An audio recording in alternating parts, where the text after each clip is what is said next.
Baik, eh, Assalamualaikum warahmatullahi wabarakatuh. Selamat pagi dan selamat datang kepada para peserta yang telah menyempatkan waktunya untuk hadir di acara Bincang Akademik yang keempat ini. Untuk para peserta, boleh nih untuk menyalakan kameranya, biar nggak sendirian gitu.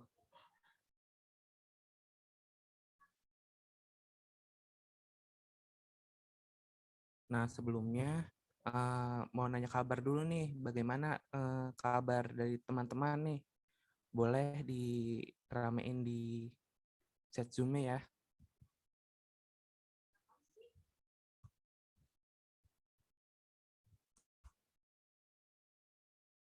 Wah, baik Kak, baik. Wah, yang lain pada mana nih?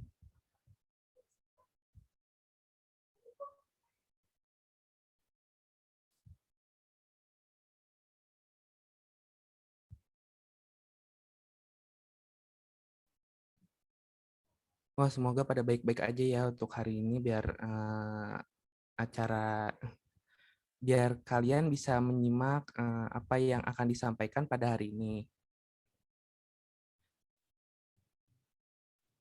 Pertama-tama marilah kita panjatkan puji syukur kehadirat Allah Subhanahu wa taala atas nikmat dan karunia-Nya sehingga kita semua dapat berkumpul di acara ini. Sebelum melangkah lebih jauh, izinkan saya memperkenalkan diri terlebih dahulu. Nama saya Bagas Haryanto dari Prodi Pendidikan Kimia B Angkatan 2020 yang bertindak sebagai MC pada hari ini. Untuk teman-teman, ayo on cam nih. Masih dikit yang on cam. Sebelumnya kita berdoa terlebih dahulu menurut agama dan kepercayaan masing-masing. Berdoa dimulai.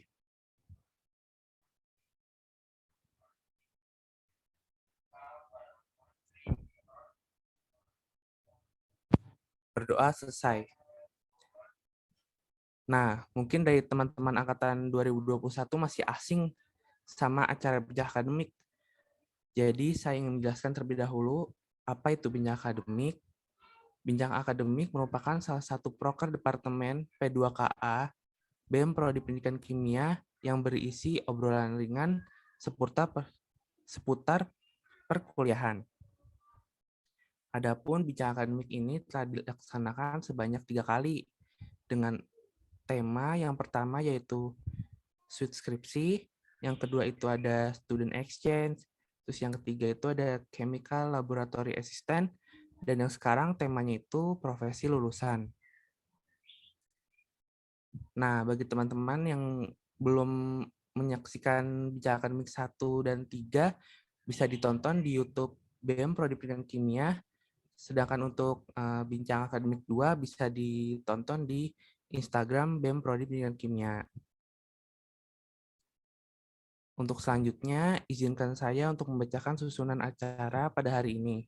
Yang pertama yaitu pembukaan, yang kedua pembacaan tilawah, yang ketiga sambutan ketua BEM, yang keempat pembacaan CV moderator, yang kelima pembacaan CV pembicara oleh moderator, yang keenam sesi sharing atau materi, yang ketujuh sesi tanya jawab, yang kedelapan closing statement dari pembicara, yang kesembilan pembacaan kesimpulan oleh moderator, yang ke-10 ada sesi dokumentasi, dan yang ke-11 ada penutupan. Kepada peserta bimbingan akademik, untuk mengawali kegiatan pada hari ini, ada baiknya diawali dengan yang baik-baik terlebih dahulu, yaitu dengan mendengarkan pembacaan tilawah yang akan dibacakan oleh teman kita, Mufti. Kepada Mufti, apakah sudah terhubung? Sudah, Kak. Ya, kepada Saudara Mufti dipersilakan. Assalamualaikum warahmatullahi wabarakatuh.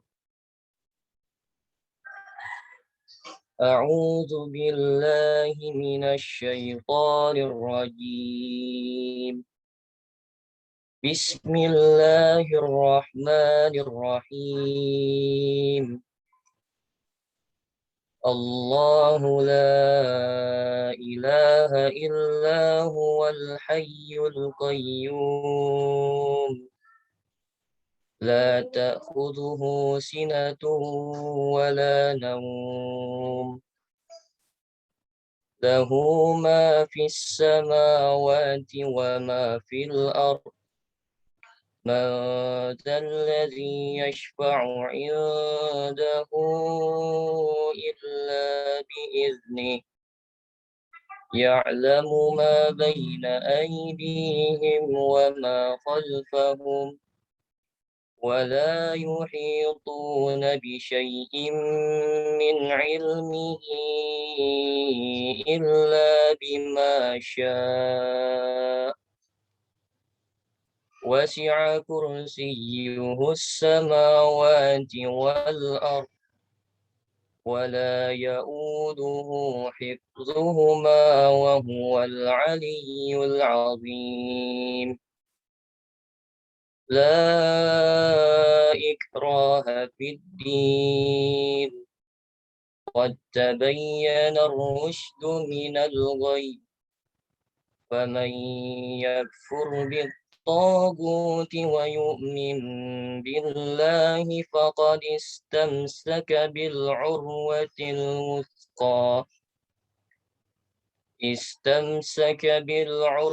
الوثقى لا انفصام لها والله سميع عليم الله ولي الذين آمنوا يخرجهم من الظلمات إلى النور والذين كفروا أولياؤهم الطاغوت يخرجونهم من النور إلى الظلمات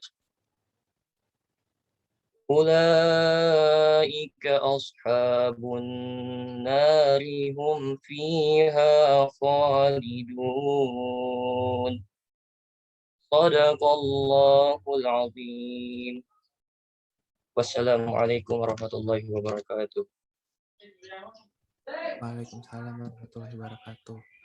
Wah, Masya Allah ya. Semoga bagi yang membaca dan mendengarkan diberikan berkah dan pahala oleh Allah Subhanahu wa Ta'ala. Amin, amin ya Rabbal 'Alamin. Selanjutnya akan ada sambutan dari Ketua BEM Prodi Pendidikan Kimia nih, yaitu Kak Muhammad Rifat Khairon. Kepada Kak Rifat, apakah sudah terhubung?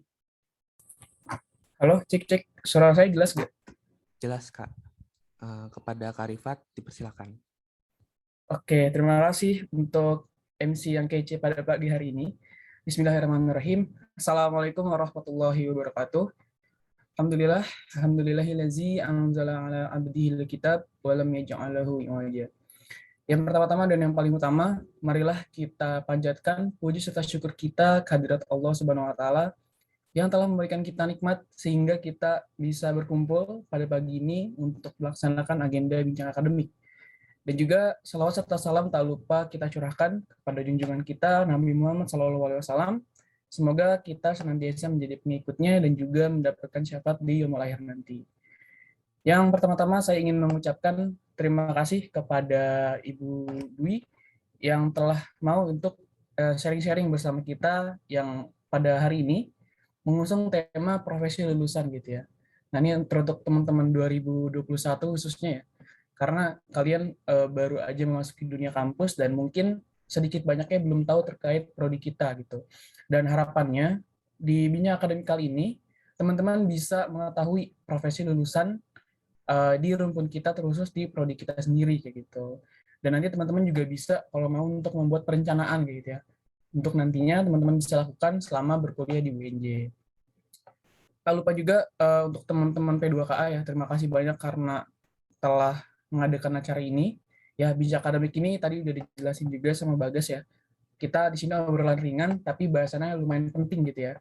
Udah 3 yang terlaksana dan hari ini yang 4 masih ada insya Allah dua bincang akademik lagi yang nantinya akan dilaksanakan gitu. Maka dari itu untuk teman-teman semua, kita tunggu di bincang akademik selanjutnya. Mungkin itu aja dari saya, semoga acara ini bisa lancar dan juga bermanfaat buat teman-teman semua. Terima kasih. Wassalamualaikum warahmatullahi wabarakatuh. Saya kembalikan ke Bales. Waalaikumsalam warahmatullahi wabarakatuh. Baik, terima kasih Kak Rifat atas sambutannya. Kembali diingatkan nih pada teman-teman peserta yang belum on cam, boleh nih on cam kalau tidak ada kendala. Untuk selanjutnya kita akan masuk ke sesi sharing atau materi. Sebelumnya kita kenalan dulu nih sama moderator pada hari ini yang gak kalah kecenya sama materi kita pada hari ini. Kepada operator dipersilakan untuk menampilkan CV moderator pada hari ini.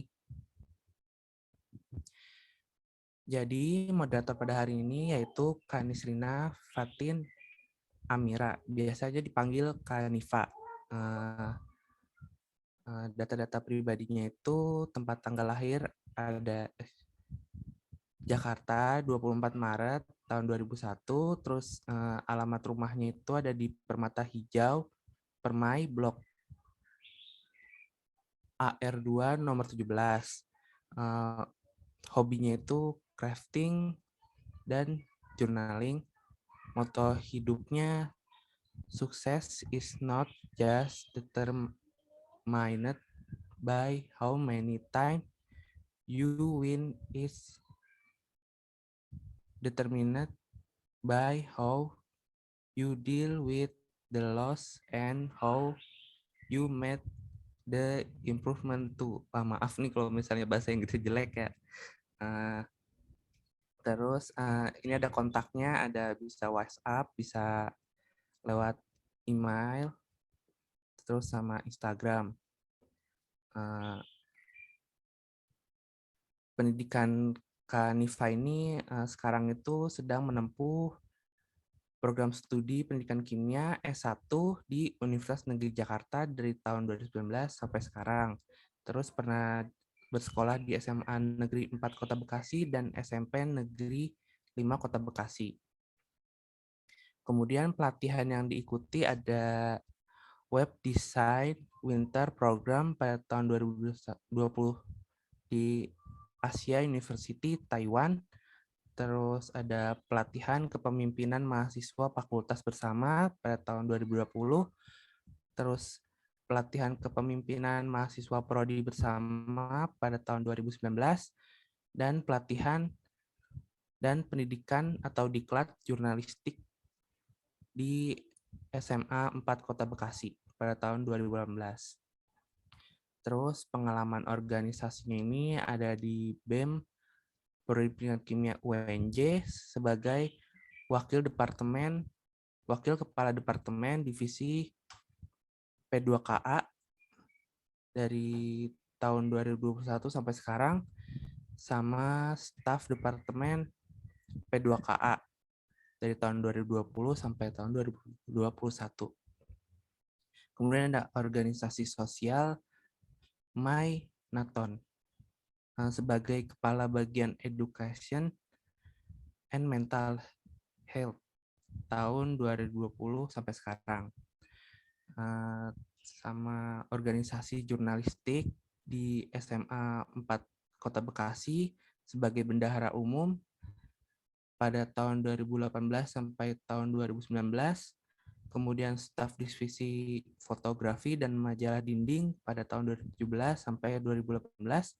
Dan yang selanjutnya ada di Palang Merah Remaja SMP 5 Kota Bekasi sebagai bendahara umum pada tahun 2015 sampai 2016 dan staf pertolongan pertama pada tahun 2014 sampai tahun 2015.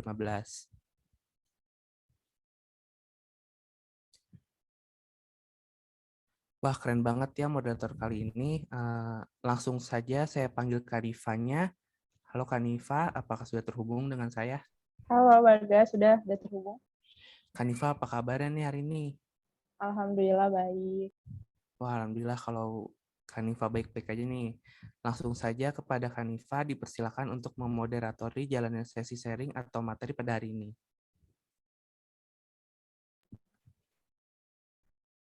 Iya, terima kasih MC atas kesempatannya. Saya Nisrina Fatin Amira akan memandu jalannya sesi acara kita kali ini, yaitu sesi materi yang nantinya juga akan dilanjut dengan sesi tanya jawab ya teman-teman. Nah, di sesi kali ini kita akan diberikan materi oleh pembicara yang berpengalaman dan keren banget, related sama tema yang akan dibahas nih. Sesuai dengan informasi sebelumnya ya di broadcast, nanti pada sesi materi ini akan dibahas segala sesuatu yang berkenaan dengan profesi lulusan, supaya teman-teman di sini bisa dapat ilmu baru mengenai self-efficacy, ketahanan, dan kapasitas diri mahasiswa di era revolusi industri 4.0, juga career plan, dan lain sebagainya nanti akan dibahas ya. Nah, sebelum kita ke sesi materi, saya akan kenalkan terlebih dahulu nih pembicara kita kali ini, supaya kita makin kenal dan tahu siapa sih yang akan membawakan materi di sesi ini. Boleh ditampilkan CV-nya, moderator? Oke. Iya, jadi di sesi materi ini akan dibawakan oleh Kak Dwi Asmarawati, di mana Kak Dwi Asmarawati ini merupakan lulusan dari Pendidikan Kimia Universitas Negeri Jakarta dengan peminatan dalam dunia mengajar dan juga pendidikan gitu ya. Kemudian ada kontaknya, boleh dilihat nih teman-teman, ada kontak nomor telepon dan juga alamat email, boleh silakan teman-teman apabila mau menghubungi secara personal. Nah, selanjutnya ada work experiences. Di sini tahun 2014, Kak Dwi pernah menjadi guru kimia di SMA N1 Jakarta. Kemudian di tahun yang sama menjadi ASLab, ya, asisten laboratori di Universitas Negeri Jakarta. Kemudian tahun 2014 sampai 2015 menjadi fasilitator untuk Science Club di SMP Al-Azhar Rawamangun, sampai dengan menjadi fasilitator Science Club di SABS, Lab School, dan juga kelompok peneliti muda UNJ ya. Nah, kemudian tahun 2015 pernah menjadi guru kimia di LCC Rawamangun. Pada tahun yang sama juga menjadi private tutor dan dari 2015 sampai dengan sekarang menjadi staff education at Delta Buaran. Nah, tutoring experiences-nya pernah menjadi tutor di Lazuar di Depok, Al-Azhar Jakarta, Al-Azhar Bekasi, kemudian Lab School untuk SNMPTN dan juga SIMAK UI. Education. Jadi Kak Dwi ini pernah menempuh pendidikan di SMPN 25 Bekasi, kemudian SMA 4 Bekasi, kemudian Bachelor of Chemistry Education from Universitas Negeri Jakarta, dan juga mengambil pendidikan terakhirnya Master of Chemistry Education dari Universitas Negeri Jakarta. Kemudian Kak Dwi juga pernah menjadi speaker dalam beberapa seminar. Yang pertama pada tahun 2015 menjadi speaker tentang instrumen penelitian di kelompok peneliti muda UNJ. Di tahun yang sama juga mengisi tentang micro teaching di kelompok peneliti muda UNJ. Kemudian yang terakhir mengenai Science for Environment di SMP Lab School Rawamangun. Saya teman-teman bisa lihat ya, Kak Dwi ini sering banget nih ngisi seminar gitu. Kemudian research experience-nya. Yang pertama, Kak Dwi pernah research tentang pemanfaatan daun jeruk nipis sebagai pengganti bahan isian baterai pada tahun 2012, dan yang paling update tahun 2017 yaitu research tentang pengaruh media pembelajaran ICT terintegrasi dan kemampuan berpikir kreatif terhadap keterampilan proses sains pada materi larutan elektrolit. Sisanya pada tahun 2014 dan tahun 2015 teman-teman bisa lihat di layar ya. Kemudian Kak Dwi juga ngikutin organisasi nih. Jadi organizational experiences yang pernah dialami oleh Kak Dwi, yang pertama yaitu pada tahun 2011 menjadi beginner researcher di kelompok peneliti muda UNJ. Kemudian tahun 2011 sampai 2012 menjadi the finance division di Badan Eksekutif Mahasiswa Departemen Chemistry UNJ. Dan 2012 sampai dengan sekarang menjadi intermediate researcher di kelompok peneliti muda UNJ, gitu teman-teman. Oke, sebelum ke sesi materi, saya mau sebutin beberapa poin penting yang perlu diingat teman-teman ya. Yang pertama, teman-teman mohon untuk diaktifkan fitur kameranya supaya kita makin terasa interaksinya baik dari pembicara ke teman-teman maupun sebaliknya gitu. Jadi teman-teman yang mau dan bisa untuk on cam, saya apresiasi sekali. Kemudian yang kedua, mohon untuk menonaktifkan mikrofonnya ya teman-teman. Jadi seperlunya aja nanti kalau di-mention oleh pembicara atau saya selaku moderator boleh diaktifkan mikrofonnya. Kemudian yang ketiga, nanti ketika setelah materi kita akan ada sesi tanya jawab, silakan digunakan kesempatan bertanya sebaik-baiknya ya. Silakan untuk teman-teman yang mau bertanya bisa sebutkan nama dan juga angkatannya di kolom komentar. Nanti saya akan pilih dan bisa ditanyakan langsung aja dengan mengaktifkan mikrofonnya. Gitu. Sebelumnya saya cek sound dulu, apakah pembicara kita udah tersambung di ruang Zoom ini. Halo Kak Dwi. Halo, sudah? Iya, kabar baik Kak Dwi? Alhamdulillah baik. Oke, kalau gitu langsung aja ya kita lanjutin pada sesi materi yang udah ditunggu teman-teman. Silakan Kak Dwi untuk menyampaikan materinya. Oke, ya, terima kasih Nifa tadi ya. Saya ininya Nisrina Nifa ya. Nifa nih adik kelas saya ya, SMA 4 juga ya. Iya betul Kak, ternyata kita sama-sama alumni SMA 4. Oke, nanti kita ngobrol-ngobrol nanti ya. Kita ngejelasin materi dulu nih. Saya jelasin materi dulu. Saya sebelum memulai bisa ditampilkan dulu presentasinya.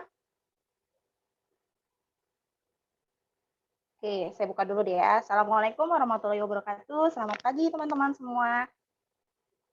Waalaikumsalam warahmatullahi wabarakatuh. Ya, terima kasih teman-teman yang sudah menjawab. Mungkin pada kesempatan kali ini, sebenarnya ini saya juga agak bingung ya, ini apa ya saya isi, kok saya nggak ya, di situ kan membahas tentang profesi kelulusan ya. Mungkin di sini temanya selain ngebahas tentang rencana karir kalian, kalian juga akan saya berikan atau gambaran besarnya tentang profesi kelulusan nantinya. Nah, di sini poin-poinnya mungkin ada campur-campur sedikit bahasa Inggris, ya maklum ya. Di sini saya juga sambil belajar. Jadi sebelumnya saya ucapkan terima kasih buat teman-teman, terutama siapa ya tadi ya? Wafian ya, kayaknya saya sebelumnya agak lupa, Wafian tuh yang mana ya? Soalnya ini kontaknya kan udah lumayan jauh ya. Jadi saya ini dari angkatan 2011, kimia, pendidikan kimia, terus dilanjut di angkatan 2015 di S2-nya. Nah, jadi untuk teman-teman di sini sebenarnya saya kayak agak lupa ini siapa ya gitu kan, yang ngasih kontak ke saya kayak udah lama banget gitu nggak berinteraksi sama mahasiswa terutama di pendidikan kimia, karena saya lebih sering interaksinya sama anak-anak KPM gitu. Jadi mungkin di sini juga ada beberapa yang masuk ke anggota KPM. Nah, untuk pembahasan materi kita di sini terkait banget sama lulusan yang sesuai dengan jurusan. Saya di sini sebagai guru kimia, alhamdulillah jadi guru kimia, mungkin ada beberapa sebagian teman saya atau mungkin kalian melihat di sekitar kalian, ada nih kakak kelas kita, senior kita yang ternyata nggak jadi guru atau nggak jadi dosen atau mungkin memilih banting jalur jurusan gitu kan. Nah, sebelum mungkin saya ngebahas tentang topik materi kita kali ini, sebelumnya saya mau memotivasi kalian juga. Mungkin ada beberapa teman yang merasa kayaknya saya salah jurusan di sini atau saya salah salah pilihan. Kayak saya juga awalnya setelah saat saya SMA, kebetulan saya juga agak bingung, ini saya mau kemana ya arahnya untuk karir saya nantinya. Saya memang punya impian untuk menjadi guru. Cuma memang gurunya itu awalnya guru matematika. Tapi ternyata mungkin Allah memberikan jalan udah ke kimia gitu kan. Karena ada kesempatan di saat itu di guru kimia. Kan kebetulan juga saya pakai jalur undangan ya, jalur rapot. Jadi ya udah saya ambil kesempatan ke sana. Dan ya udah saya nyemplung deh di sini semua gitu kan. Nyemplung sampai ke S2. Oke, nah sekarang kalian bisa perhatikan, boleh operator ke bagian self, bisa diarahkan ke self-nya. Oke, ini sebenarnya untuk diri kita. Jadi di poin yang pertama itu di diri kita sendiri dulu. Nah, yang poinnya di sini ada 3 yang bisa kalian lihat. Di sini ada sertifikasi, ada ketahanan, sama kapasitas diri. Nah, di sini mungkin saya lebih ngebahas tentang bagaimana kita meningkatkan poin-poin dari diri kita ini. Nah, yang pertama ada self-efficacy. Boleh next selanjutnya. Oke, nah self-efficacy ini mungkin ada beberapa yang mengertinya ini kayaknya tentang percaya diri deh, atau konsepnya kayaknya ini lebih ke pengenalan dirinya deh.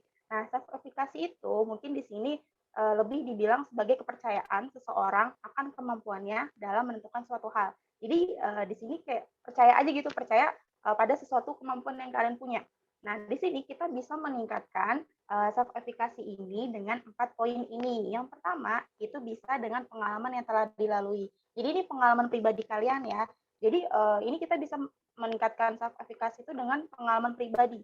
Nah, untuk meningkatkan self-efficacy atau meningkatkan kepercayaan kalian, itu mungkin ada yang berhasil, ada juga yang nggak berhasil. Nah, yang berhasil ini di sini misal kalian ada suatu pengalaman, misal kayak saya nih, saya punya pengalaman, awalnya kan saya belum punya pengalaman jadi guru. Saya punya pengalaman mungkin nanti di BEM-P, ini BEM prodi ya dibilangnya. Kalau dulu di zaman saya itu nggak ada prodi, langsung umum, jadi langsung kimia sama pendidikan dicampur. Nah, kalau sekarang kan udah BEM prodi ya, jadi pendidikan kimia saja kan berarti ya. Jadi kalau di zaman saya ada pengabdian masyarakat atau ada semacam kita terjun ke masyarakat, terus ada salah satu anak-anak, mungkin di situ nanti kita punya kesempatan untuk memberikan atau mengajarkan anak-anak tentang alam itu seperti apa. Nah, ini bisa dikatakan ini bisa dibilang pengalaman ya. Jadi kita misalnya kalian berhasil di sana untuk menjelaskan materinya atau menjelaskan konsep di sana saat dalam kegiatan. Nah, itu akan meningkatkan self efficacy kalian dan akan berani untuk melakukan sebuah tindakan. Jadi ketika kalian sudah berhasil, kalian akan akan berani dan akan meningkatkan self efficacy kalian. Selain pengalaman yang kalian lalui, selain pengalaman yang kalian lalui, itu juga ada pengalaman dari orang lain. Nah, dengan pengalaman orang lain ini, pada bagian ini terjadi proses modeling. Jadi di sini ada proses model yang mana ini akan menjadi efektif buat kalian. Nah, jadi modelnya di sini, misal kalian kan lagi di kuliah ya. Kalau di kuliah pasti ada beberapa dosen yang mungkin udah jadi favorit gue nih gitu kan, udah favorit dosen favorit yang enak nih gitu kan ngajarnya. Kalau saya mungkin ada banyak dosen yang penyampaian materinya menarik atau penyampaiannya mungkin kayaknya bisa kita pahami, padahal itu sulit gitu kan, tapi kita bisa pahami. Nah, kalau saya waktu di kuliah itu role model saya tuh Pak Uci sama Bu Maria. Kalau role model saya mungkin ada yang misalnya Bu Yuli atau ada juga yang Pak Afrizal atau Pak Zul gitu kan. Ada banyak ya dosen-dosen. Cuma kalau saya role modelnya 2 dosen itu. Dan memang itu jadi dosen pembimbing saya di skripsi dan di tesis gitu. Jadi di S1 S2 itu role model saya Pak Ucu sih, lebih utamanya Pak Ucu. Nah, jadi dari role model ini sebenarnya kita jadi punya bagian-bagian penting atau sesuatu hal yang bisa kita ambil. Misalnya mungkin di sini ada yang belum diajarin Pak Ucu kali ya, ada mata kuliah yang sudah diajarkan oleh Pak Ucu, ada juga yang belum disampaikan oleh Pak Ucu. Mungkin yang belum, yang angkatan-angkatan baru mungkin akan dapat, terutama di pendidikan kimia ya, akan dapat materi yang akan disampaikan oleh beliau. Nah, jadi kalau di role model ini sebenarnya kita bisa ambil positif. Sebenarnya ada positif, ada negatif, tapi kita harus ambil yang baiknya. Misalnya yang baiknya, salah satunya contoh kayak Pak Ucu ya. Pak Ucu itu kan bergerak dalam research atau dalam penelitian. Sebenarnya banyak topik yang diambil atau dilakukan oleh Pak Ucu. Cuma itu mungkin akan jadi motivasi kalian gitu kan, motivasi atau semangat kalian, oh nanti kalau mau lulus atau mau sidang, kalian udah punya gambaran, oh kalau misalnya gambaran saya itu mungkin fokusnya ke bagian research development, jadi mengembangkan produk atau mengembangkan penelitian yang kuantitatif. Jadi ini kalau misalnya saya ada hubungan ke research atau ke bagian-bagian penelitian itu penting ya, agar kalian bisa mengetahui, karena memang research ini kan fokusannya bisa ke mana aja bagiannya gitu. Jadi di pengalaman orang lain ini role modelnya kalian nih, role modelnya itu siapa buat meningkatkan self efficacy kalian.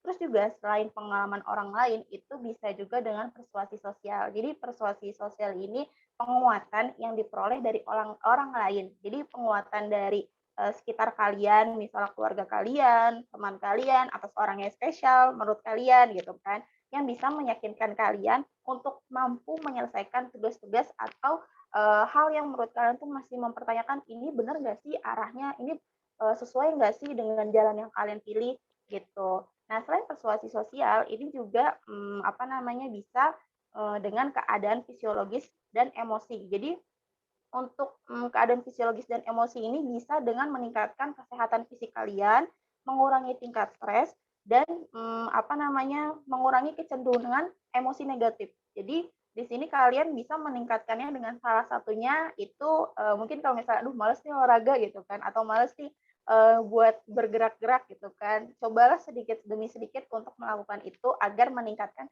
self efficacy kalian. Begitu juga ketika kalian misalnya stres banget, coba dikurangi dengan melakukan hal-hal yang menurut kalian tuh kayaknya hobinya atau hal yang sesuatu yang baik intinya.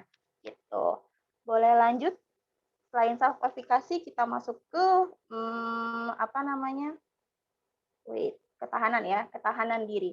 Nah, selain self efficacy, selain kepercayaan diri kalian, kita juga harus mengetahui ketahanan diri kalian. Nah, untuk meningkatkan ketahanan diri kalian untuk bisa bertahan di dalam lingkungan ataupun dalam sebuah pilihan, kita bisa yang pertama dengan melakukan analisis. Jadi kalian bisa melakukan analisis dulu, menganalisis situasi dimulai dari mengurangi masalah sampai ke perumusan langkah untuk memperbaiki dari masalah atau masalah atau hal-hal yang masih kayak dipertanyakan. Jadi mungkin untuk bertahan ini dalam sebuah lingkungan kalian analisis dulu. Misal kayak tadi saya bilang di awal ada sebagian besar yang kayaknya merasa kok tiba-tiba kayak saya sendiri terutama pengalaman saya ketika saya di organisasi kok saya merasa saya nggak masuk ke jurusan kimia ya, kok saya lebih suka ke psikologi ya atau ke bagian-bagian sosial ya gitu. Kok kayak ngerasa salah jurusan ya. Nah, di situ mungkin ada dilema-dilemanya kalian atau ada sebuah permasalahan yang merasa kayak apakah ini benar apa yang kalian ambil. Nah, di situ kalian harus melakukan analisis. Jadi analisis dan memperbaiki kira-kira gimana ya bisa untuk mempertahankan atau bisa bertahan di dalam lingkungan yang kalian ambil gitu. Jadi lingkungan yang ada di sekitar kalian. Nah itu pun saya juga bertahan 1 tahun 2 tahun pertama itu mungkin kayak 1 tahun pertama itu saya ngerasa kayak aduh kok berat banget ya ternyata belajar kimia gitu kan. Padahal saya ngambil kimia gitu. Cuma pas tahu di kuliah itu ternyata berat. Kenapa saya bilang berat? Beratnya itu sebenarnya ketika melakukan praktikum. Mungkin di zaman SMA itu kita nggak banyak melakukan praktikum. Mungkin kita ngelakuin praktikum, hanya saja praktikumnya itu kadang ada sudah disediakan gurunya, ada juga yang masih sederhana. Tapi ketika kalian masuk ke kuliah, mungkin ini kakak kelas yang udah ngalamin praktikum langsung itu yang seharian atau yang setengah hari. Jadi memang ada rasa-rasanya tuh berat gitu. Berat tuh bikin laporannya terutama gitu. Kalau yang angkatan sekarang mungkin yang masih daring belum merasakan gimana praktikum di laboratorium gitu di kampus. Kalau udah ngerasain pasti kerasa kalau misalnya persiapan yang dilakukan itu banyak untuk melakukan sesuatu hal itu. Nah, itu yang bikin saya kayak jet lag gitu kayak kok ini rasanya berat banget ya untuk melakukan ini. Cuma akhirnya saya menganalisis sedikit demi sedikit dan dibantu yang tadi saya bilang dibantu sama role model, salah satunya juga ngebantu dari Bu Betty kalau nggak salah Profesor Bu Betty. Kayaknya sih udah pensiun kayaknya Bu Betty ya. Saya agak lupa nih, belum lihat perkembangannya gitu. Bu Betty juga sempat waktu di kuliah menanyakan ke mahasiswa, salah satunya juga di saat angkatan saya menanyakan apakah di sini yang 100% mengambil jurusan kimia itu siapa aja, siapa yang nggak 100% mengambil jurusan pendidikan kimia siapa aja. Nah, di situ dimotivasi sama Bu Betty. Jadi kayak diyakinkan kembali, coba diarahkan lagi, dilihat lagi dari diri kalian itu mau seperti apa. Dan selain melakukan analisis, kalian selalu optimis. Mungkin ada saatnya kalian nggak optimis kayak menyerah, tapi pasti ada saatnya lagi kita optimis. Dan juga selain optimis, kita bisa meningkatkan aspek positif.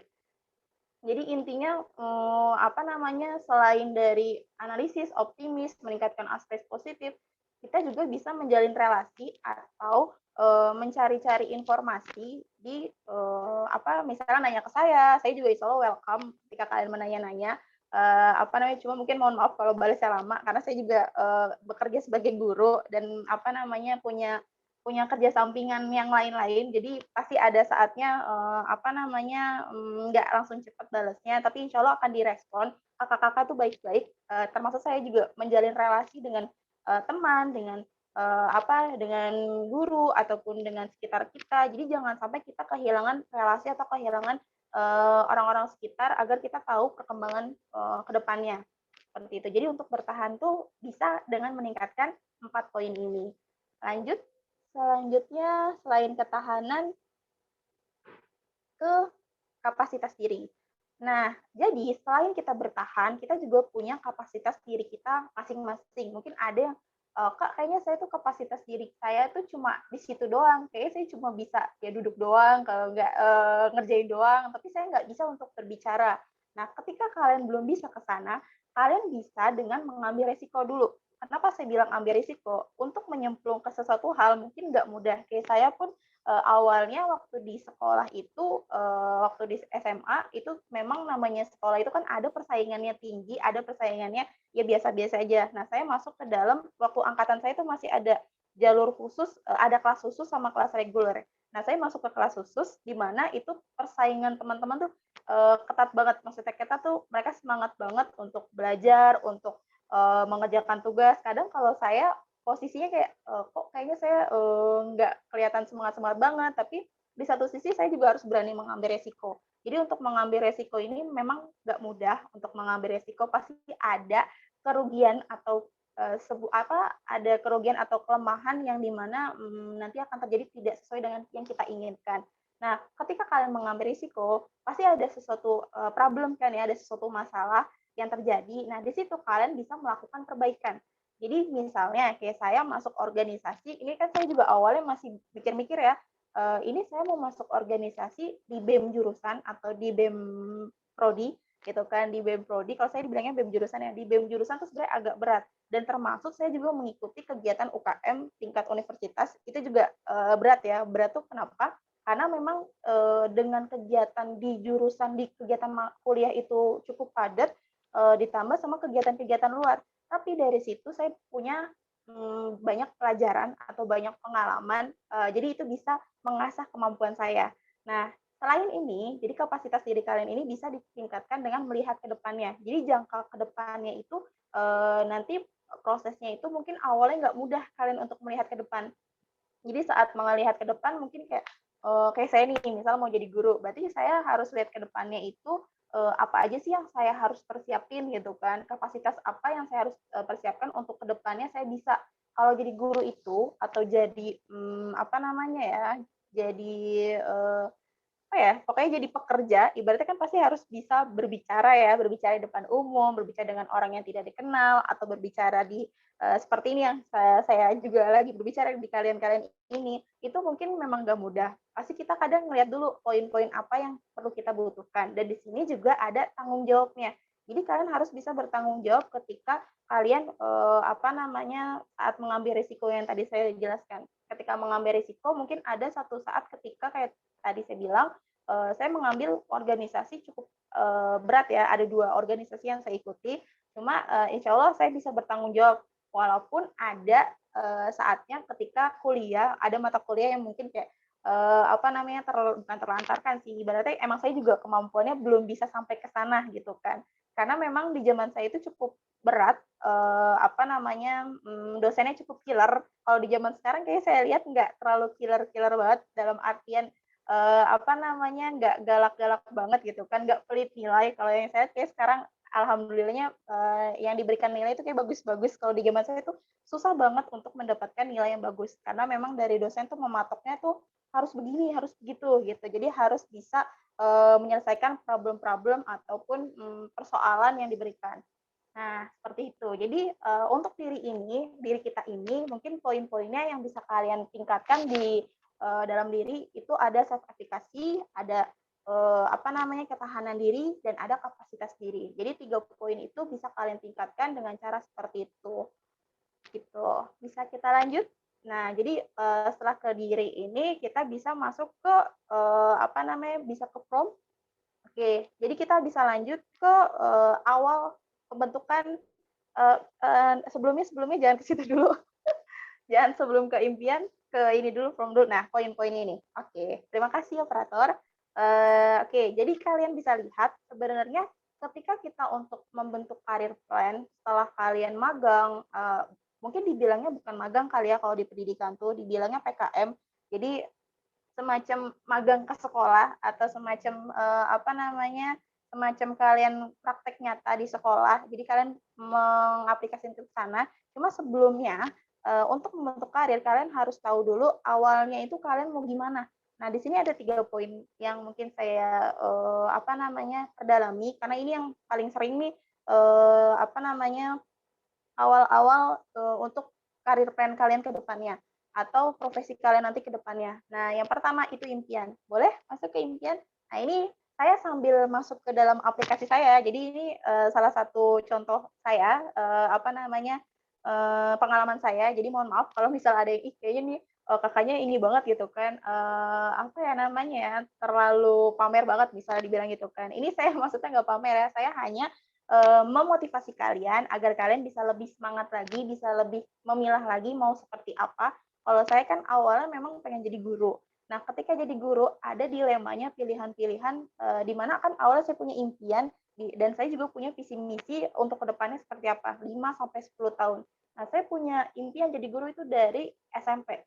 SMP kelas 10 kalau nggak salah, kelas 10, kelas 7, sorry, kelas 7 atau kelas 8 gitu.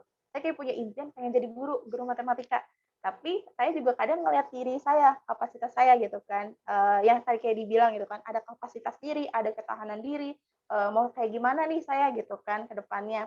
Nah, di sini kita bisa menyusun visi misi sampai kalian akan terwujud impian kalian. Seperti yang saya terwujud, alhamdulillah gitu kan, terwujud impian saya menjadi guru di sekolah gitu. Nah, untuk membangun impian atau membangun visi misi memang tidak mudah. Pasti ada jatuh bangunnya, ada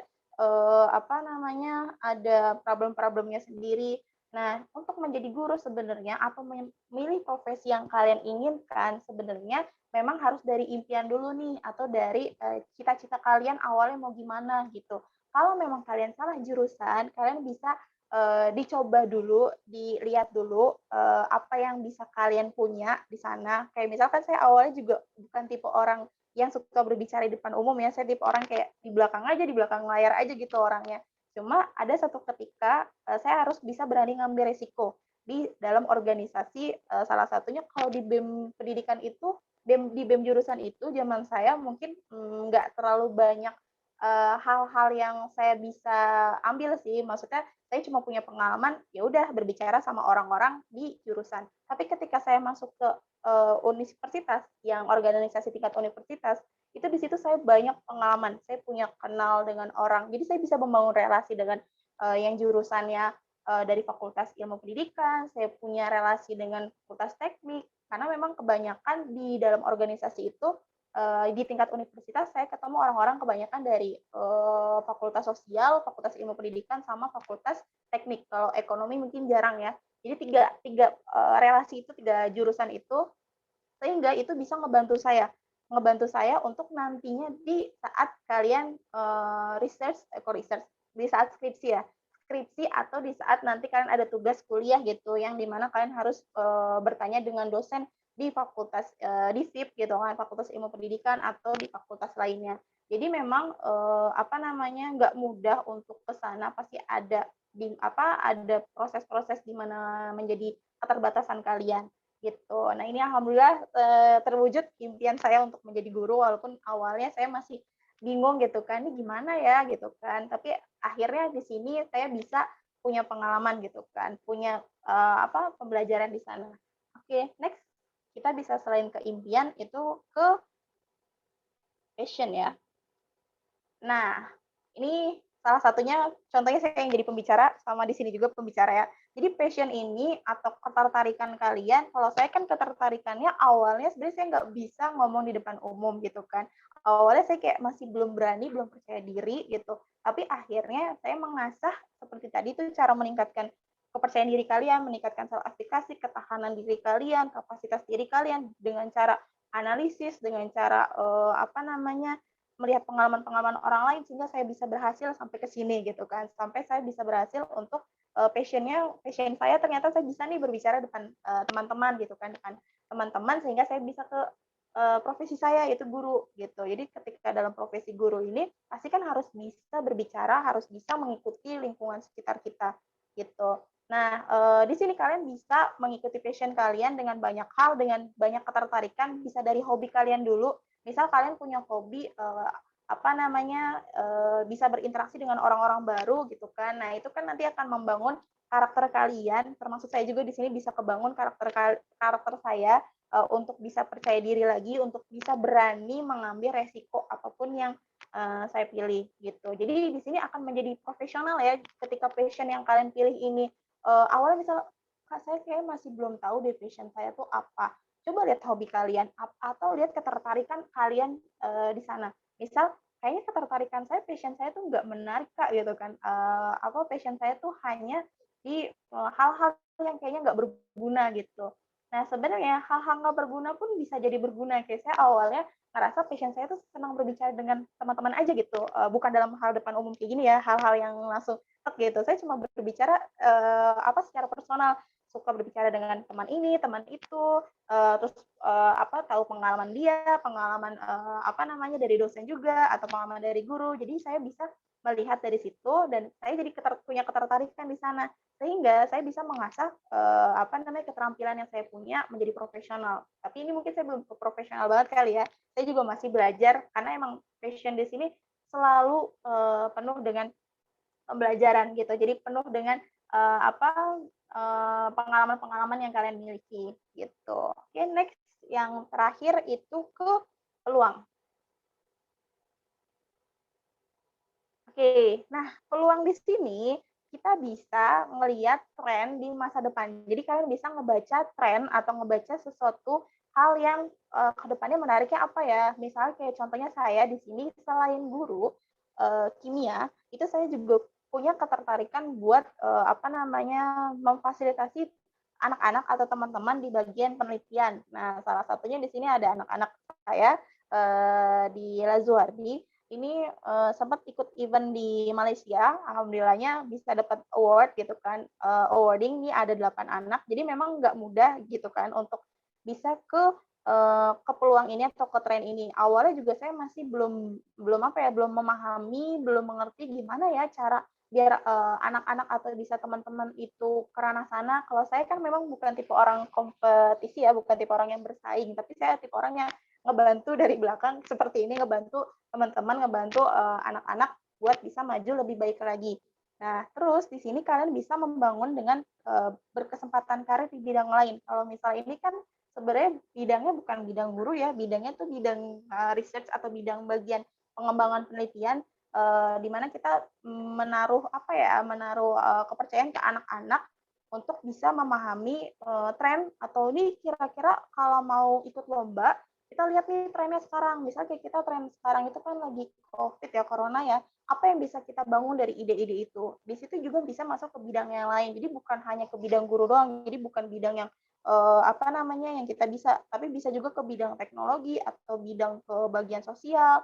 Jadi nggak mematok kalau misalnya untuk membentuk profesi yang kalian inginkan itu bisa dari peluang atau tren yang terjadi sekarang gitu. Kalau saya ngelihatnya, oh ini keren nih tren anak-anak sekarang itu punya pengalaman bisa ikut internasional, lomba-lomba internasional, bisa lomba di manapun gitu. Dan mahasiswa pun menurut saya lihat juga ada gitu. Cuma mungkin balik lagi ke kapasitas diri kalian, balik lagi ke self efficacy kalian, ketahanan diri kalian bisa nggak gitu, mampu nggak? Kalau saya jujur memang belum bisa untuk mungkin ada waktunya, ada kesempatan, pasti setiap orang itu punya jiwa kompetisinya masing-masing. Ada yang teman-teman di sini yang kompetisinya tuh udah ngemulai duluan, misalnya kayak PKM ya, program kreativitas mahasiswa ya, masih ada kan ya sampai sekarang.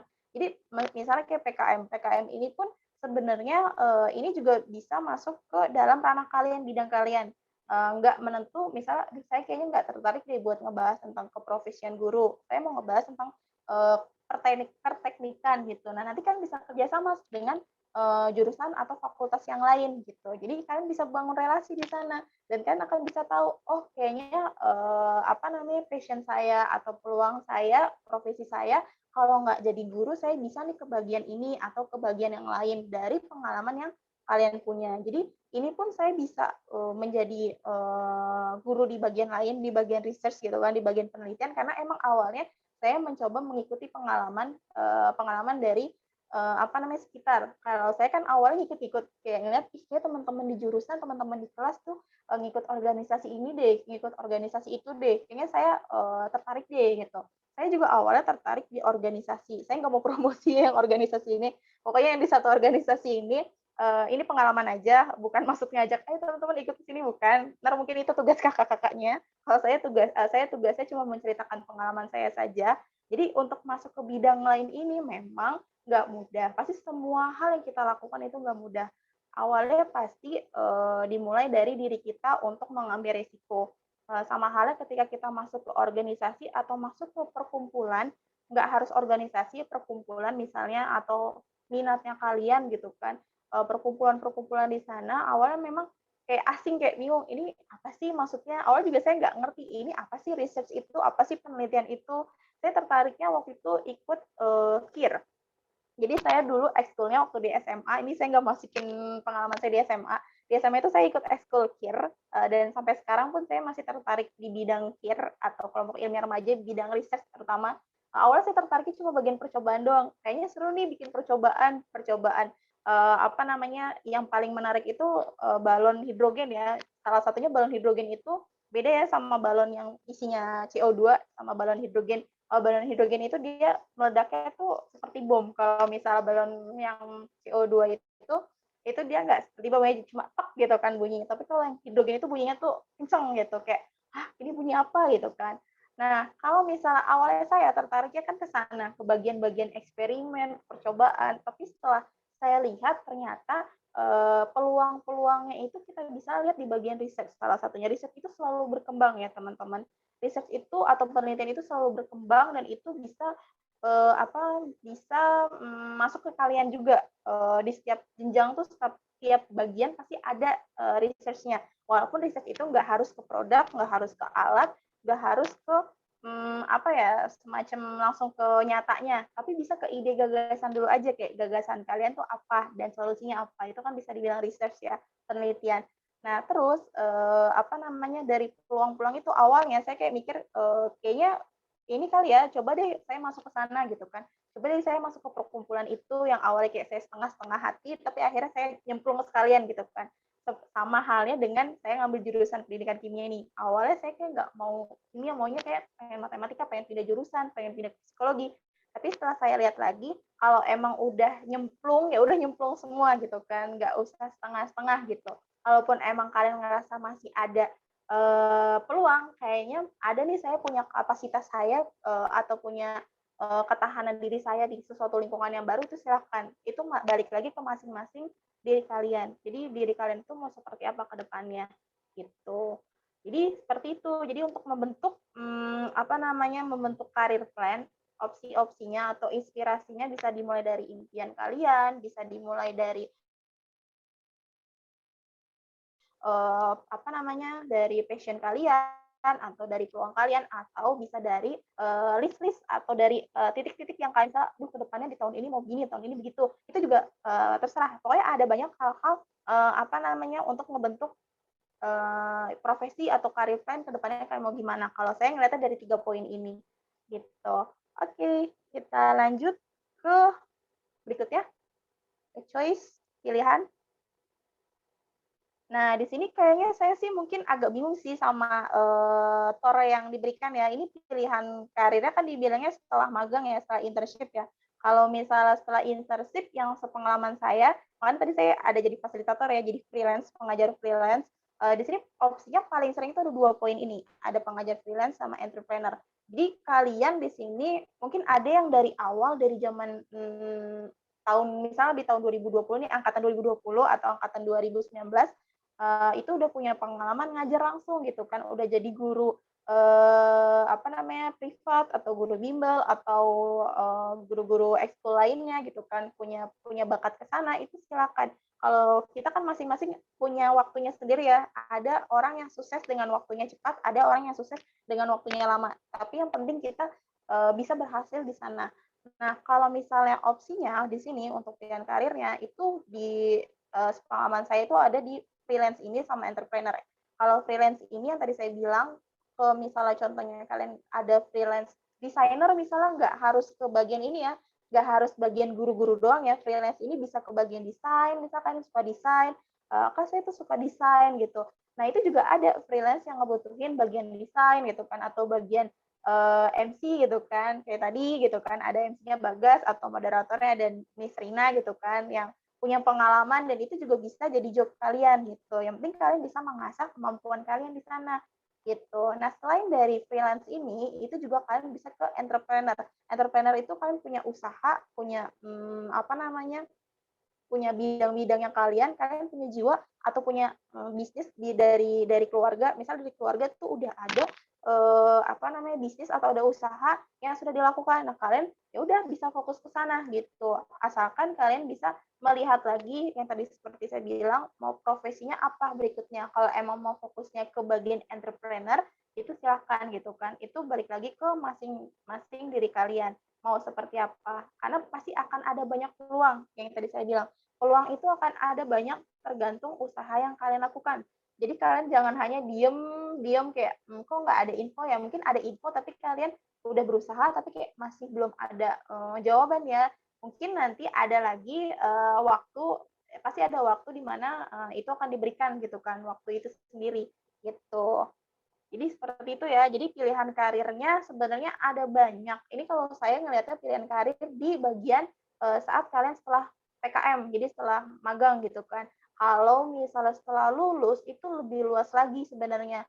Ada yang misalnya nggak sesuai dengan jurusan gitu kan, nggak sesuai dengan pilihan yang kita ambil. Kan kita jurusannya pendidikan kimia. Ada beberapa teman yang banting setir gitu kan. Kenapa saya bilang banting setir? Mungkin banting setirnya malah bukan jurusan kimia, malah jurusannya akuntansi atau jurusannya di bagian bank gitu. Mungkin banyak teman-teman di sini ngeliat kakaknya jurusannya jurusan pendidikan kimia, jurusannya guru. Kok jadi ini sih apa namanya jadi akuntan misalnya gitu kan, atau kerjanya kok di bank gitu. Itu ada banyak ya di situ gitu. Cuma memang apa namanya balik lagi ke pilihan yang kalian inginkan. Kalian inginkannya mau seperti apa? Mau menginginkannya tetap sesuai dengan awal impian kalian atau kalian ngeliat peluang. Jadi opsi-opsinya tuh banyak. Ketika kalian ngelihat impian kalian mungkin susah untuk digapai atau susah untuk didapatkan, kalian bisa ngelihat peluang gitu atau ngelihat passion, ketertarikan kalian dan kalian punya pengalaman di sana gitu. Jadi pilihan karir itu ada banyak. Jadi sebelum kalian lulus dan setelah kalian lulus tuh ada banyak, tapi ada mungkin yang ngelihat kayaknya kakaknya udah lulus tapi kok nggak kerja atau nggak ada apa-apa gitu, cuma jadi ibu rumah tangga atau cuma ngejaga apa namanya usaha orang tua atau cuma ngelanjutin orang tua.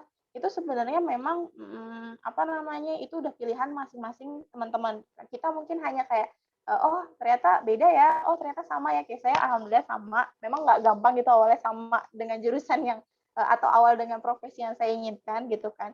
Cuma memang apa dengan kita keyakinan diri kita untuk kedepannya mau seperti apa gitu, keyakinan kalian untuk menjalani itu gitu. Yang penting kalian bisa apa ya menyelesaikan apa yang tugas-tugas apa misalnya kayak sekarang harus segera bisa menyelesaikan mata kuliah atau bisa menyelesaikan tugas-tugas ini. Nah, pasti harus didorong dari diri kalian dan dari apa namanya dari sekitar kita gitu. Seperti itu. Jadi itu untuk pilihan karirnya ya. Pilihan karirnya bisa sebelumnya freelance atau sesudahnya kalian bisa ke bagian apa namanya bagian ke perusahaan apa atau bagian yang banting setir yang nggak sama dengan jurusan. Misal kalian pintar bahasa Inggris, pintar bahasa Jepang atau bahasa-bahasa yang lainnya, itu kalian bisa juga ke sana gitu. Jadi apa nggak mesti matok profesi yang kalian inginkan tuh ke sana. Jadi ketika emang kalian salah jurusan, nggak apa-apa kalian nyemplung, itu hanya sebagai apa ya, sebagai informasi yang kalian dapatkan. Jadi kalian tahu, oh ternyata kalau kimia itu seperti ini, oh pendidikan kimia seperti ini. Tapi kan punya pengalaman atau punya sebuah apa ya ketertarikan di mana kalian bisa untuk dari segi bahasa, misal kalian tertarik menggambar gitu kan, menggambar atau apapun itu juga bisa dijadikan karir kalian seperti itu. Nggak matok harus seperti itu. Oke, lanjut ke yang terakhir, ke motivasi. Ini masih ada waktu 15 menit lagi ya berarti, sebelum sesi tanya jawab. Oke, di motivasi ini sebenarnya ada bisa kalian jaga di pikiran kalian untuk bisa dilaksanakan dan kita mulai perubahan. Jadi untuk yang change ini nanti saya kasih video untuk memotivasi kalian dan kalau yang di dalam pikiran ini boleh dibuka, keep in mind. Oke, jadi kalian pertama bisa dengan mengambil tindakan, jadi take action. Mungkin awalnya kan udah udah tahu ya tadi apa aja passion kalian, apa aja impian kalian, peluang atau tren yang sekarang lagi dijalankan. Nah, kalian bisa mengambil tindakan, melakukan suatu hal itu langsung, walaupun yang tadi saya bilang, kita langsung mengambil resiko nih, mengambil tindakan dengan resiko-resiko, ada yang resikonya ternyata, jadi nggak bagus gitu kan, tapi kita bisa perbaiki. Nah, setelah take action, kita bisa ngebangun, apa aja yang selanjutnya kita lakukan. Misal kayak saya sudah mengambil tindakan untuk kuliah di pendidikan gitu kan, kuliah di pendidikan kimia. Nah, terus, nanti saya ngebangun lagi nih, apa aja ya, kebetulan saya waktu, setelah magang, setelah PKM, saat mau sidang itu saya punya 2 pilihan. Pilihan saya itu kuliah lagi atau pilihan saya, kerja gitu kan, kerja ngajar gitu. Karena pilihan saya kan, keingin jadi guru. Pasti saya punya punya punya pengalaman pun juga bisa guru aja gitu, bisa ngomong aja gitu ke teman-teman gitu kan, bisa ngejelasin sedikit-sedikit walaupun ada misalnya yang, kayaknya ini Kakaknya ngomong kok ada yang nggak sesuai gitu bahasanya. Mungkin karena masing-masing orang kan ada yang kekurangannya sendiri ya. Kalau saya kan memang tahu kekurangan saya, tapi insya Allah saya coba perbaiki, dan melihat lagi langkah-langkah apa ke depannya. Nah, ini dari Build What's Next, itu kita ngebangun apa yang selanjutnya kita lakukan. Jadi, ketika kalian sudah mengambil tindakan, kalian udah kuliah di sini, nah kalian bisa ngelakuin apa-apa aja nih. Misalnya kalian punya, apa yang kalian lakukan itu dengan mencari, job-job atau mencari, relasi gitu kan, mencari kakak-kakaknya buat, ngasih tahu apa aja sih yang harus kita lakukan Kak, gitu kan, apa aja sih yang kita harus siapin nih ketika kita kuliah gitu kan. Selain kita rajin nyelesain tugas, apalagi sih gitu kan? Apakah kita ngedeketin dosen gitu kan? Enggak sih, enggak gitu. Jadi konsepnya yang penting kalian aktif gitu kan? Konsepnya aktif, kalaupun nggak aktif, ya kalian seenggaknya di belakang layar, misalnya ya nanya-nanya gitu kan, di belakang layar misalnya ketemu dosennya atau apa, coba sapa, nanya, "Oh ya Pak," misalnya, atau "Oh ya Bu, kayaknya saya kemarin tertarik nih sama materi tentang apa ya, kalau di pendidikan ya, contohnya. Saya agak lupa juga kan. Ini sebenarnya materi yang saya sampaikan tuh agak masuk ke bagian psikologi juga kali ya, ke psikologi atau ke bagian sosial juga. Cuma insya Allah ini saya lihat dari pengalaman saya juga gitu. Jadi kalau ketemu dosen atau ketemu teman-teman mungkin kalau kayaknya nggak berani deh ketemu dosen, ya udah coba ke kakak kelas kalian, kakak tingkat, kating ya, ke kating kalian gitu kan, atau ke saudara-saudara kalian yang sudah punya banyak pengalaman gitu kan, yang pengalamannya jadi guru, jadi dosen, atau jadi yang bukan guru, yang bukan bagian pendidikan, itu coba kalian tanyakan gitu. Biar kalian tahu apa aja sih yang mau kita lakukan gitu. Jadi ketika kalian udah ngambil tindakan untuk kuliah di sini, kalian lihat gitu kan, apa aja yang selanjutnya kita kerjakan gitu, apa saja yang harus kita bangun gitu untuk berikutnya. Terus yang ketiga ini saya juga ngambil dari video yang saya berikan nanti. Jadi ini jangan kalian hanya lihat di situ saja atau di dalam saja gitu. Jadi kayak mungkin kalian lihat kayak matok di situ aja, kayak stuck di situ aja. Nah, di situ kalian mungkin ada ego di mana kayak keras kepala atau ada sesuatu hal yang pokoknya ini aja sehingga kalian stuck kayak bingung. Loh kok jadi bingung ya ke depannya mau gimana gitu kan. Nah, kalian di situ harus berpikir lagi. Oh ya oke, kita nggak boleh stuck di situ aja. Kayak saya juga mungkin jangan stuck pengen di jurusan itu gitu kan, di jurusan psikologi atau di jurusan matematika gitu, atau mau berubah itu jangan stuck di situ dong. Kita coba lihat ke depannya gitu kan, karena ada kaitannya tadi build what's next gitu kan. Lihat ke depannya seperti apa sih yang mau kita lakukan gitu. Yang penting masih sesuai dengan hati nurani kalian, sesuai dengan apa yang kalian inginkan. Jadi dari hati kalian, dari keinginan kalian itu akan sinkron dan kalian akan bahagia. Ketika tidak sesuai dengan keinginan kalian, pasti ada sesuatu yang menjadi tidak bahagian atau suram gitu kan, atau kayak stuck gitu aja. Di situ kan harus bisa memperbaiki gitu dengan cara dari diri kalian ditanyakan apa yang saya butuhkan ke depannya, apa yang harus saya lakukan ke depannya. Nah, ketika kalian udah mendapatkan pencerahan, mendapatkan inspirasi di sana, kalian akan menemukan, oh oke, kita nggak stuck di sana, kita bisa pindah ke berikutnya gitu. Oke, next ke change, kita lihat video. Waktunya kayak videonya 5 menitan kalau nggak salah. Boleh dibuka dan di-setel videonya. Silakan kalian bisa lihat videonya.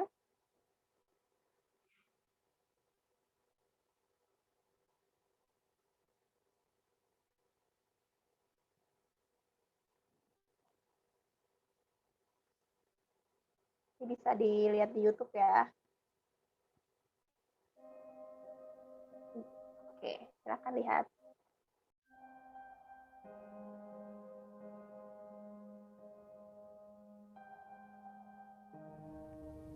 Not until we are lost do we begin to understand ourselves.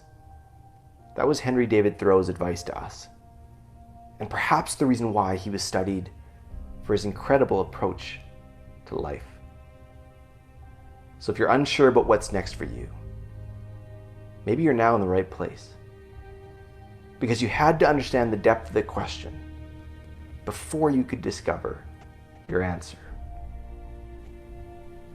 But it doesn't feel like you're given the space to figure that out, does it? The pressure in life builds quickly, this need to know what's next. It feels like there's this expectation to have your life figured out.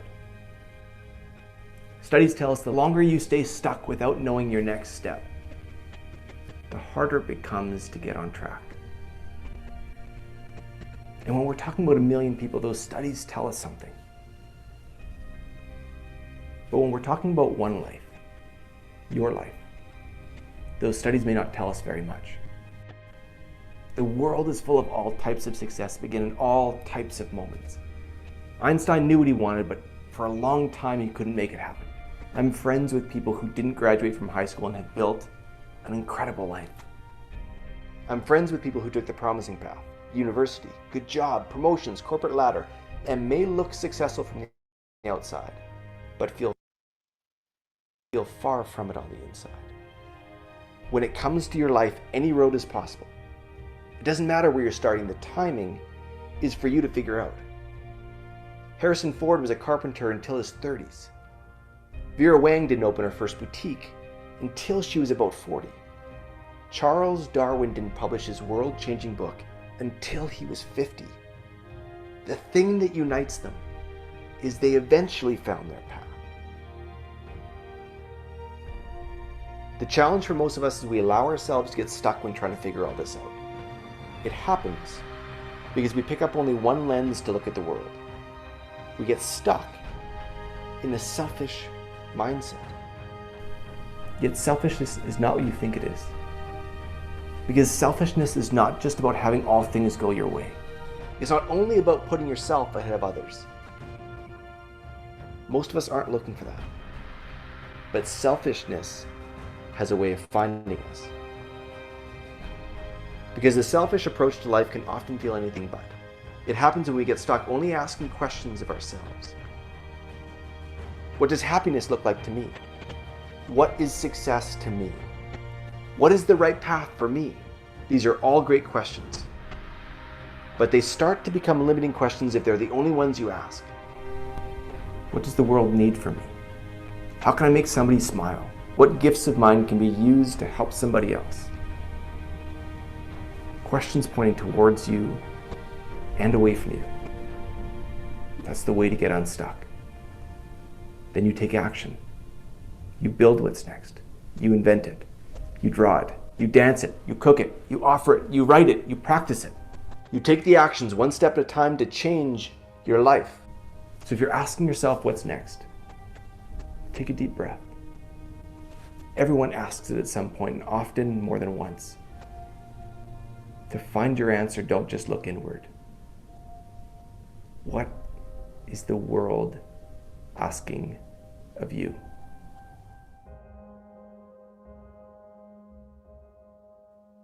Oke, itu videonya cukup, kalau menurut saya sih itu ngena banget ya kalau misalnya di saya dan di kalian juga. Jadi ini ada strategi-strategi kalian untuk bisa gimana sih bisa sukses gitu kan untuk karir kalian ke berikutnya gitu.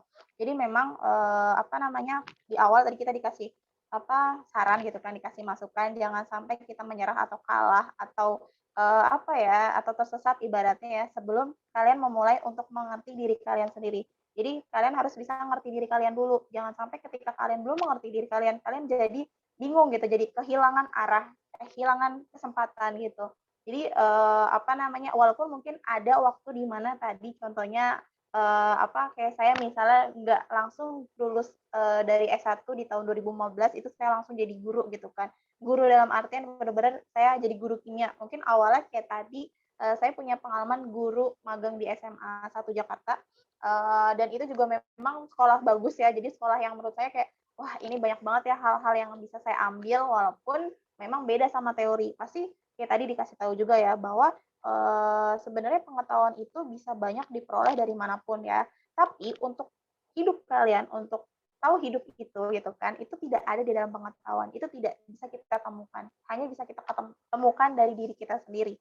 Dan kita jangan sampai stuck di situ saja, jangan sampai bingung gitu kan. Makanya tadi dikasih tahu, coba jangan terlalu fokus ke pertanyaan itu gitu kan, ke hal-hal yang kalian kayak problem itu. Tapi kalian coba lakukan, coba kalian gambarkan, coba kalian rencanakan mau seperti apa ke depannya gitu. Jadi memang nggak mudah, ada waktunya sendiri untuk memulai hal-hal yang kalian inginkan gitu. Jadi semua pilihan itu balik lagi ke apa yang kalian punya gitu, apa yang dari diri kalian itu bisa bikin bahagia. Karena memang bahagia itu susah ya. Mungkin ada yang ngerasa bahagia banget nih gue gitu kan, bahagia banget gue bisa nonton. Misalnya kayak saya juga orangnya suka mengalihkan sesuatu hal yang misalnya kayaknya saya pusing banget ya untuk menyelesaikan ini, coba saya beralih dulu ke yang lain, beralih dulu ke yang lain. Misalnya hal yang menurut saya ini kayaknya bisa deh bikin saya nggak stres gitu kan, bisa mengurangi stres saya dengan menonton atau dengan membaca, mendengarkan musik gitu kan. Mungkin ada yang kayak ngebaca lagi, aduh pusing lagi gitu kan. Ada juga yang kayak membaca itu bisa menenangkan pikiran gitu ya, tergantung bacanya apa gitu kan. Misalnya baca pengetahuan yang lain yang lebih mudah atau baca novel, pokoknya sesuatu hal yang bisa mengurangi stres kalian. Jadi memang untuk karir kalian, untuk profesi kalian ke depannya itu nggak mesti harus matok sesuai dengan pendidikan yang kalian tempuh. Dan kalian jangan menyesal, pokoknya walaupun mungkin ada penyesalan di situ, tapi memang ya kita syukuri saja gitu kan. Mungkin Allah ada punya rencananya sendiri, karena memang semua hal yang kita lakukan, kita jalankan itu semua udah sesuai dengan jalan yang Allah berikan, seperti itu. Gitu. Mungkin sampai situ saja presentasi saya, kita bisa masuk ke sesi berikutnya. Saya tutup presentasi kali ini. Terima kasih banyak. Assalamualaikum warahmatullahi wabarakatuh. Selamat siang semua. Waalaikumsalam warahmatullahi wabarakatuh. Makasih banyak ya Kak Dwi atas materinya. Alhamdulillah kita jadi tambah kenal dan tahu lagi nih soal career plan. Sehingga nanti nggak cuma pas lulus gitu ya, untuk maba gitu. Insya Allah kita ada bayangan dan gambaran gitu. What's next for the dream atau plan. Apalagi kita di sini kan semua mahasiswa-mahasiswi rumpun kimia Universitas Negeri Jakarta yang peminatannya juga kurang lebih sama nih, seputar education atau teaching gitu kan. Kemudian teman-teman, kita sesi selanjutnya ada sesi tanya jawab. Jadi karena waktunya lumayan terbatas untuk sesi tanya jawab, silakan dimanfaatkan waktunya untuk langsung bertanya. Silakan boleh typing dulu nih namanya atau dan juga angkatannya sama pertanyaannya di kolom komentar. Nanti aku pilih, boleh nanya langsung, boleh aku yang nanya ya. Silakan teman-teman, ada yang mau bertanya?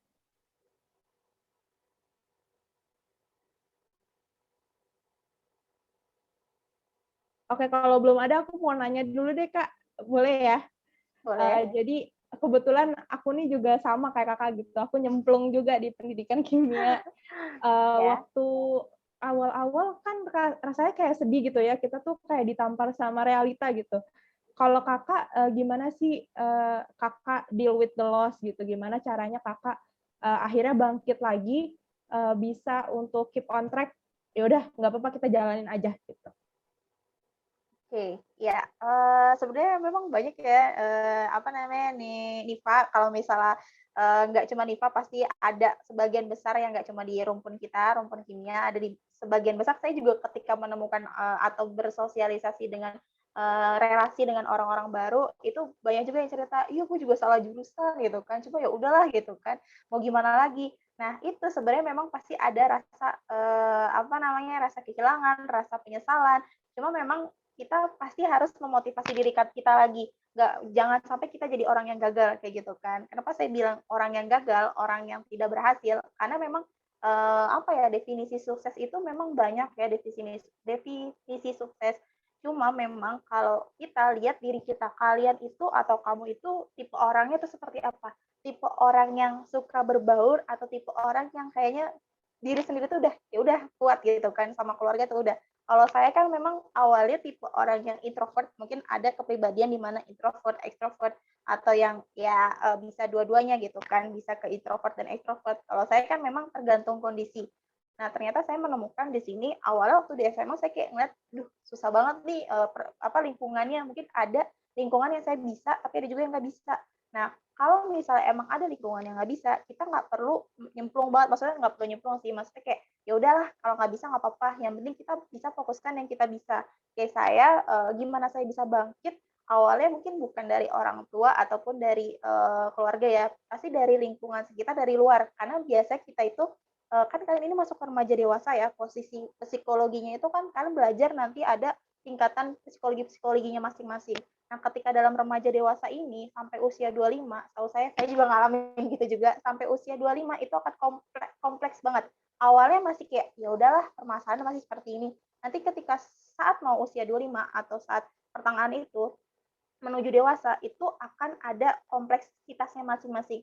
Nah, balik lagi ke dalam diri kita. Nah, kalau saya punya kelebihan atau punya sesuatu hal, ini saya suka bergaul dengan orang-orang baru. Saya senang deh berbicara dengan teman-teman baru gitu, teman-teman sekitar, dan saya senang deh dapat pengalaman-pengalaman atau dapat interaksi dari orang-orang sekitar. Mungkin saya belum berani nih sampai ke dosen gitu kan, atau belum berani sampai ke orang-orang yang kayaknya keren-keren banget gitu. Saya masih kayak lingkupannya, oh ini kakak-kakak yang udah kayak saya, misalnya kayak saya punya pengalaman jadi pembicara atau pengalaman berbicara dengan orang-orang baru gitu kan. Saya tanyalah sama kakak-kakak ini gitu kan, sama kakak ini atau kakak itu atau teman saya yang kayaknya tuh dia udah lebih sukses dari saya. Padahal kita sama gitu kan. Tapi saya di situ nggak mau ngerasa iri. Kenapa saya bilang nggak mau ngerasa iri, nggak mau ngerasa menyerah gitu kan? Karena memang kita punya kelebihan kita yang kita harus syukuri gitu. Kalaupun nanti kita nggak punya kelebihan, misalnya kayak, aduh gue stuck di situ aja, berarti itu ada yang salah dengan diri kalian. Berarti ada ego kalian yang nggak mau untuk bisa keluar dari itu gitu, keluar dari kandang kalian. Kalian harus bisa keluar dari kandang kalian. Kalau misalkan nggak bisa keluar dari kandang kalian, kenyamanan kalian gitu. Kandang itu maksudnya kayak tembok kenyamanan kalian gitu kan. Tembok kenyamanan kalian, kalian nggak akan bisa berubah. Dan kalian akan bisa berubahnya entah sampai kapan gitu, atau mungkin ada waktu berubahnya ya kayaknya gue cuma bisa berubah atau bisa sukses baru bisa di usia 30, baru bisa sukses di usia kayak tadi kan ada contoh di video sampai sukses 40 tahun apa 50 tahun atau sampai meninggal tuh kayak ngerasa masih belum sukses gitu, masih kayak ada dipertanyakan. Berarti itu kan di satu sisi kayak kurang bersyukur ya. Maksudnya kurang bersyukur, sebenarnya kita juga harus banyak bersyukur. Jadi selain kita, kalau saya mungkin kalau di keluarga itu ada kekurangan, kalau di keluarga itu cuma ngedorong, ya udah kamu yang penting kuliah, yang penting kamu bisa sesuai dengan apa yang kamu mau gitu. Padahal ketika kita kuliah, ketika kita di usia remaja dewasa ini, itu banyak hal-hal dilema. Tapi insya Allah kalau misalnya kita berdoa, kita bersyukur gitu kan, kita berinteraksi, kita sharing gitu kan, lebih banyak sharing sih, sharing, insya Allah akan dapat hal-hal yang nggak stuck di situ kayak, oh oke, kita dapat pencerahan di sini gitu. Itu sini Pak. Bisa dipahamin? Panjang ya. Bisa Kak, bisa Kak. Nah ini Kak, ada pertanyaan. Assalamualaikum Kak, saya Farah Alina dari Pendidikan Kimia A. Izin bertanya, apakah jurusan Pendidikan Kimia bisa bekerja di perusahaan yang bergerak di industri obat-obatan, kosmetik, bahkan BUMN? Dan jika bisa, skill apa saja yang perlu kita tambah atau tingkatkan untuk menambah kualitas diri kita Kak? Terima kasih sebelumnya. Terima kasih Alina. Siapa namanya? Farah ya? Yang nanya. Farah Alina. Farah ya. Saya ingatnya nama depan, biasanya kalau saya kan juga ngajar siswa itu ada banyak, jadi saya ingatnya nama depan. Kalau nama panggilan kayak ntar dulu deh, soalnya banyak banget anaknya gitu kan. Jadi mungkin kalau kita sering interaksi insya Allah apa gitu kan nama-nama panggilannya. Jadi ini terima kasih sebelumnya Farah sudah mau bertanya. Mungkin nggak banyak orang juga yang males banget atau nggak percaya deh gue mau nanya apa gitu kan. Tapi alhamdulillah nih ada teman-teman yang bertanya dan mungkin berpikir kayaknya saya pengen deh di luar dari jurusan ini, salah satunya kayak tadi ke obat-obatan ya. Saya juga punya pengalaman, bukan saya yang pengalaman, tapi dari kakak kelas saya ada yang jurusannya pendidikan kimia juga di angkatan 2009 kalau nggak salah, dia kerjanya di bagian BPOM ya, obat-obatan kan berarti itu ya, di bagian obat-obatan. Dan emang saya lihat awalnya mungkin di sini sebenarnya nggak gampang ya, awalnya kan dia pendidikan, nggak ada interaksi ke bagian pengobatan, obat-obatan, ke bagian sintesis obat gitu kan, atau bagian farmasi gitu kan, nggak ada ke sana. Cuma kalau misalnya emang kalian punya pemahaman, jadi memang kalau mau ke sana, seenggaknya kalian paham dulu nih studi-studinya apa aja yang terkait di sana gitu. Kalian setelah punya pengalaman di sana, coba kalian kaji, kan ada kuliah praktikum kimia organik, setahu saya ada menganalisis vitamin C kalau nggak salah ya. Ini udah mulai apa belum ya? Saya nggak tahu nih angkatan berapa ya, saya juga lupa gitu. Tapi saya kayak langsung ingat, karena di setiap praktikum kimia itu pasti ada kaitan, salah satunya di kimia organik yang kaitannya ke sana gitu kan, ke obat-obatan gitu. Dengan praktikumnya seperti apa, nanti bisa ditanya kakak kelas saya, kalau saya agak-agak lupa lagi. Cuma memang untuk ke sana itu nggak mudah gitu, Farah. Jadi memang kita harus tahu dulu apa yang kita punya. Kamu berani nggak untuk melakukan hal yang di luar dari jurusan yang kamu punya gitu. Karena memulai keberanian itu nggak gampang, dan karena itu harus sukses dulu. Sukses itu maksudnya berhasil dulu. Karena berani itu karena kita bisa gitu, karena kita sukses. Ya saya bisa berani berbicara depan umum, berani berbicara depan teman-teman, itu karena awalnya saya sudah mencoba ngambil resiko dan itu berhasil, walaupun kayak gue kayak ngerasa masih kurang gitu kan. Sama halnya ketika kalian misal mau ngambil pekerjaan, itu bisa kok, semua pekerjaan itu bisa kalian ambil asalkan kalian punya dasar pemahaman di perusahaan tersebut. Jadi perusahaan tersebut itu butuhnya apa? Oh, ternyata butuhnya ada pemahaman sama cara kita bersosialisasi. Karena ketika kalian bekerja, itu nggak guna lagi sebenarnya. Maksudnya hanya berapa persen gitu materi-materi yang masuk gitu kan. Maksudnya materi itu misalnya kayak tentang evaluasi pendidikan lah, apalah gitu kan. Tapi pas prakteknya itu tuh kayak cuma hanya teori gitu, sisanya praktek gitu, sisanya pengalaman, sisanya kalian melihat belajar dari pengalaman orang. Kalau saya kan tadi kan ada ya self efficacy-nya itu meningkatkannya dengan role model gitu kan, atau dari pengalaman orang lain. Pengalaman orang lainnya bisa kita lihat dari kakak kelas. Saya juga punya kakak kelas yang kok kakaknya tahu-tahu nggak di pendidikan ya gitu, kok kakaknya kerjanya di bagian itu ya gitu. Dan saya ngelihat kakaknya juga punya pengalaman di organisasi, kan saya juga satu jurusan, satu organisasi di tingkat universitas itu barengan gitu kan, sama gitu, masih kenal. Jadi namanya satu organisasi kan pasti udah, oh iya nih, kayak tadi saya bilang, oh Wafian, saya inget nih Wafian gitu. Padahal saya nggak tahu ini Wafian yang mana, ini siapa gitu kan. Tapi setelah lihat-lihat lagi, oh iya saya ngelihat nih di sebuah kegiatan ini, saya ngeliat ada Wafian gitu kan. Atau ada Nifa, misal, oh saya ketemu Nifa nih di sini, oh saya tahu gitu, oh ternyata Nifa adik kelas saya gitu. Jadi nanti kita bisa jadi saling jadi bisa saling sharing, bisa saling tahu, oh ternyata kakaknya untuk bisa menuju ke bagian apa yang diinginkan, salah satunya misal ke obat-obatan, itu pertama harus tahu dulu pengetahuannya dulu, pengetahuan sama lingkungannya. Lingkungannya seperti apa? Nah, kalau kakak yang saya sebut saja Kak Anil deh ya, angkatan 2009 kalau nggak salah, Kak Anil itu dia bergerak di bidang obat-obatan gitu. Sebenarnya selain bagian sebenarnya dia juga punya pengalaman. Jadi kakak ini punya pengalaman di bagian research juga. Jadi di research pun dia untuk meneliti. Makanya tadi saya bilang kalian harus punya pengalaman di bagian research. Nggak mesti harus saya nggak mau masuk bagian research atau bagian organisasi research gitu kan. Tapi seenggaknya kalian tahu apa aja materi-materi atau topik-topik yang sedang berkembang, sehingga dari research itu ada kajian teorinya. Dari kajian teori itu kalian akan bisa membaca, oh ternyata seperti ini. Jadi ketika perusahaan menanya, kamu punya nggak pengalaman atau kamu punya nggak pemahaman tentang terkait ini gitu. Apa nggak yang kamu tahu deh? Kan ini kamu nggak jurusannya nggak tentang kimia fisik, tentang farmasi, bukan jurusan yang sesuai dengan apa yang kamu ini gitu kan. Pasti perusahaan itu nanya pengalaman kamu apa? Jadi pasti ditanya pengalamannya. Oh saya di kuliah ada pengalaman salah satunya praktikum apa gitu kan, yang kaitannya ke sana ya. Ke analisis kandungan vitamin C misalnya gitu kan, analisis vitamin C ke sana, jadi saya tahu oh ternyata seperti ini gitu. Dan saya punya pengalaman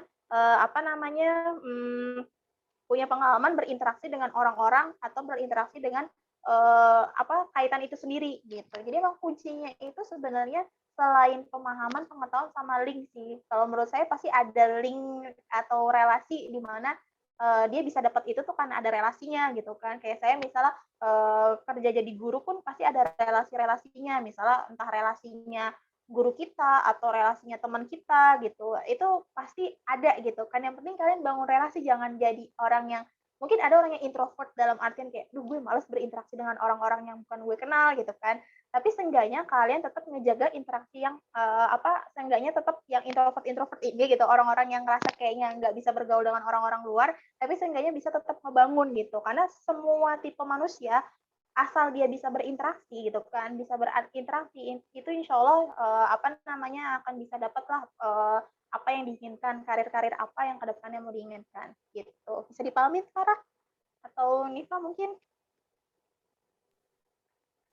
Iya Kak, bener banget tadi soal apa ya, kita tuh harus ngetahuin research dan tren gitu ya. Aku tuh ngerasa banget pas semester sekarang nih udah mulai ada gambaran-gambaran research gitu, harus tahu. Jadi nggak cuma yang pendidikan aja, artinya kita punya banyak pilihan sebenarnya kan. Selanjutnya nih Kak, ada dari Syakira Azahra. Assalamualaikum, saya Syakira Azahra dari Pendidikan Kimia A 2021. Izin bertanya Kak, biasanya kalau orang-orang berpikir bahwa prodi pendidikan akan profesi sebaru, kadang ada memandang sebelah mata kalau nantinya berprofesi menjadi guru. Gimana ya Kak cara agar tidak terpengaruh dengan perkataan orang-orang tersebut? Terima kasih Kak sebelumnya. Benar nih Kak, ini relate banget nih. Pasti semua orang yang mau jadi berprofesi jadi guru nih ada omongan-omongan dari luar gitu. Kayak guru gajinya kecil atau apa. Ya. Tadi ada tadi putus-putus soal omongannya Nifa lah. Tadi agak terputus, coba saya lihat lagi deh, baca komentarnya. Ya. Panjang ya. Syakira Azahra. Ya Syakira ya, oke, bentar ya, saya lihat dulu Syakira. Topiknya itu, poinnya itu di sini orang berpikir bahwa prodi pendidikan kimia sebagian besar akan berprofesi sebagai guru. Terkadang ada yang memandang sebelah mata jadi guru. Gimana ya cara agar orang tersebut biar nggak terpengaruh sama pandangan itu. Oke. Tadi keputus-putus soalnya kayak mungkin jaringannya ada kurang kali jaringannya nyampe. Nah, jadi sebenarnya memang pasti pandangannya misalnya ada yang, kayaknya kalau jadi guru tuh gajinya kecil kayak gitu kan. Kalau jadi guru tuh kita gimana mau bisa hidup gitu kan. Maksudnya dilihat aja emang sih kalau misalnya untuk menjadi guru kadang harus PNS dulu gitu kan. Kalau harus PNS dulu, harus sertifikasi dulu. Sebenarnya emang kalau zaman saya itu bertabrakan, maksudnya di Indonesia itu memang agak sistemnya itu agak berantakan gitu kan. Jadi kayak kita jadi guru aja bingung, ini harus bagaimana dulu gitu kan. Kalau bisa agar bisa tidak, bentar, saya cek lagi. Takut salah nih saya ininya, mahamin ya. Bentar saya cek lagi, biar agar tidak terpengaruh ya. Intinya tuh tidak terpengaruh dari pandangan tentang guru. Sebentar. Agar tidak terpengaruh dengan perkataan orang-orang. Oke. Sebenarnya agar tidak terpengaruh itu kita ngebangun cuek sih, maksudnya nggak peduli. Ada sebuah buku untuk bersikap bodoh amat. Jadi ada seni untuk kita gimana bisa bersikap bodoh amat dengan sekitar kita gitu kan. Biar kita nggak terpengaruh. Sebenarnya hal-hal yang orang berbicara itu jangan harus kayak masukin ke hati kalian. Sebenarnya memang nggak mudah Kak buat bisa kita masuk biar bisa nggak kepikiran gitu. Pasti kepikiran. Tapi memang biar nggak kepikiran tuh ya kita coba cari kegiatan yang positif atau kita jelaskan secara positifnya kalau jadi guru itu seperti ini. Memang mungkin untuk masalah pendapatan, masalah gaji itu nggak gampang gitu. Itu memang yang tadi saya bilang itu kita harus syukurin gitu. Kalaupun nanti ada orang ataupun ada keluarga kita sendiri yang memandang sebelah mata tentang pekerjaan kita, ya kita jelaskan secara pelan-pelan ini yang membuat kalian bahagia, ini yang membuat kalian tertarik gitu kan, ini yang membuat kita bisa seenggaknya hidup gitu kan sebenarnya untuk hidup itu tuh nggak gampang gitu kan, hidup itu pasti banyak problematikanya, banyak permasalahannya, dan itu nggak mudah gitu. Dan saya pun sendiri juga sama, pasti awalnya kayak mungkin ada sih yang memandang sebelah mata nggak terang-terangan, ada juga yang mungkin di belakang kita yang sebelah mata gitu kan, ngelihat apaan sih lu jadi guru kayak begitu juga gajinya nggak gede, atau lu jadi guru ntar cuma jadi tukang seru-seru doang gitu kan. Mungkin ada yang kayak gitu kan, ada yang ngasih pendapat seperti itu. Cuma balik lagi, ini kan semua jalan atau semua pekerjaan atau semua profesi ini pasti ada pandangan buruk gitu kan, atau pandangan yang tidak disukai. Yang penting di diri kita itu bisa dibangun, yang tadi saya bilang, self efficacy kalian ditingkatkan, di ketahanan bertahan. Tadi untuk bertahan loh, untuk bertahannya itu kita harus tingkatkan, karena untuk bertahan di dalam lingkungan yang hal seperti itu nggak mudah gitu. Walaupun mungkin, aduh gue itu udah bertahan selama 3 tahun, 4 tahun, atau sampai berpuluh tahun. Karena pasti orang buat bertahan itu nggak mudah gitu. Tapi yang penting yang tadi saya kasih tahu, kunci pertama itu kita harus selalu bersyukur kayak gitu. Bersyukur, oh kalau dia berpendapat seperti itu berarti dia ngiri sama kita gitu kan. Mungkin dia nggak bisa kayak kita gitu kan. Mungkin dia pengen kayak kita tapi dia malah jadi ngejelek-jelekin kayak gitu, atau bisa jadi mempengaruhi hal-hal yang tidak baik kayak gitu. Karena setiap orang yang misalnya, lo gimana sih lo orang gaji cuma segini doang, itu berarti tandanya orang itu tidak bersyukur gitu kan, tidak bersyukur apa yang kita dapatkan seperti itu. Sebenarnya kuncinya tuh memang selain di diri itu kita selalu bersyukur apa yang diberikan sama Allah, apa yang diberikan sama Tuhan, apapun itu gitu kan, yang penting kita syukuri. Dan kita misalnya kayak saya, awalnya saya tuh udah dapet tempat kerja yang bagus nih, yang prospeknya bagus gitu, tapi saya ngelihat di saya nih, saya ngeliat ini ada orang-orang yang berbicara, bilang ke saya, itu sekolahnya itu sekolah yang syiah gitu, sekolah yang pandangan agamanya itu berbeda gitu kan. Pandangan agamanya itu kan sebenarnya ada banyak macam-macam, saya nggak ngomongin agama dulu, pokoknya ada pandangan yang nggak bagus gitu kan. Kalau saya, ya udah, saya kan emang mau jadi guru, saya kan emang punya profesi atau punya keinginan, punya impian yang ingin saya lakukan, entah itu mau bahagia atau enggak, tapi seenggaknya dalam diri saya tuh ada kebahagiaan gitu. Nanti kalau saya berhasil tuh bahagia banget gitu kan. Ih, bahagia banget gue bisa jadi guru gitu kan. Terlepas dengan hal-hal permasalahan yang kayak lu masuk ke kandang buaya, tau gak sih? Itu tuh isinya kandang buaya semua gitu. Itu tuh isinya tuh pergaulan yang salah gitu. Selama kamu di sana tidak terpengaruh, selama kamu tetap berjalan dengan alur yang tepat gitu, dengan kamu yang sesuai, nggak berubah haluan gitu kan, itu insya Allah apapun pendapat orang, apapun permasalahan yang didapatkan, insya Allah ya kita kan bisa gitu, kita kan bisa mengatasi itu dengan tadi itu saya bilang, bertahanlah dulu gitu, dan atau dijelaskan sedikit-sedikit gitu, dijelaskan bahwa memang ini udah pilihan kalian gitu, udah memang keinginan kalian, kalaupun memang kamu mandang seperti itu ya udah, antara kamu mau diemin atau mau ya cuekin. Kalau saya sih orangnya tipe cuek gitu kan, nggak mau diambil hati. Mungkin ada yang, oh gue kepikiran ya kenapa begini ya gitu kan, kenapa tahu-tahu pandangannya begini, tapi bis itu udah gitu, kita nggak usah pikirin lagi, karena nanti kamu akan kepikiran ada permasalahan lain. Makanya tadi kan ada banyak pertanyaan nanti stuck di situ, kalian pasti akan ada pikiran lagi yang baru, oh ada permasalahan ini nih, ada kerjaan yang belum selesai, nanti kalian kerjakan, kalian selesaikan gitu. Iya Kak, benar banget. Sama kalau menurut saya nih, saya tambahin ya Kak, kalau menurut saya harus punya tahu esensinya dulu Kak. Jadi kita bisa cuek gitu. Kita tahu semua kerjaan itu ada mulianya masing-masing gitu, ada role-nya masing-masing. Next kita ke pertanyaan selanjutnya ya Kak. Assalamualaikum, saya Jihan Dwi Amelia dari PKA 2021. Izin bertanya Kak, apakah untuk menjadi guru harus mengambil S2 juga seperti kakak yang juga menempuh pendidikan S2? Apakah kesempatan lulusan S1 tetap bisa menjadi guru? Oke, sip. Ya, tadi siapa yang nanya ya? Tadi Syakira, makasih ya atas pertanyaannya. Kalau ini Jihan ya? Bukan Jihan. Jihan mah tadi bukan S2 ya?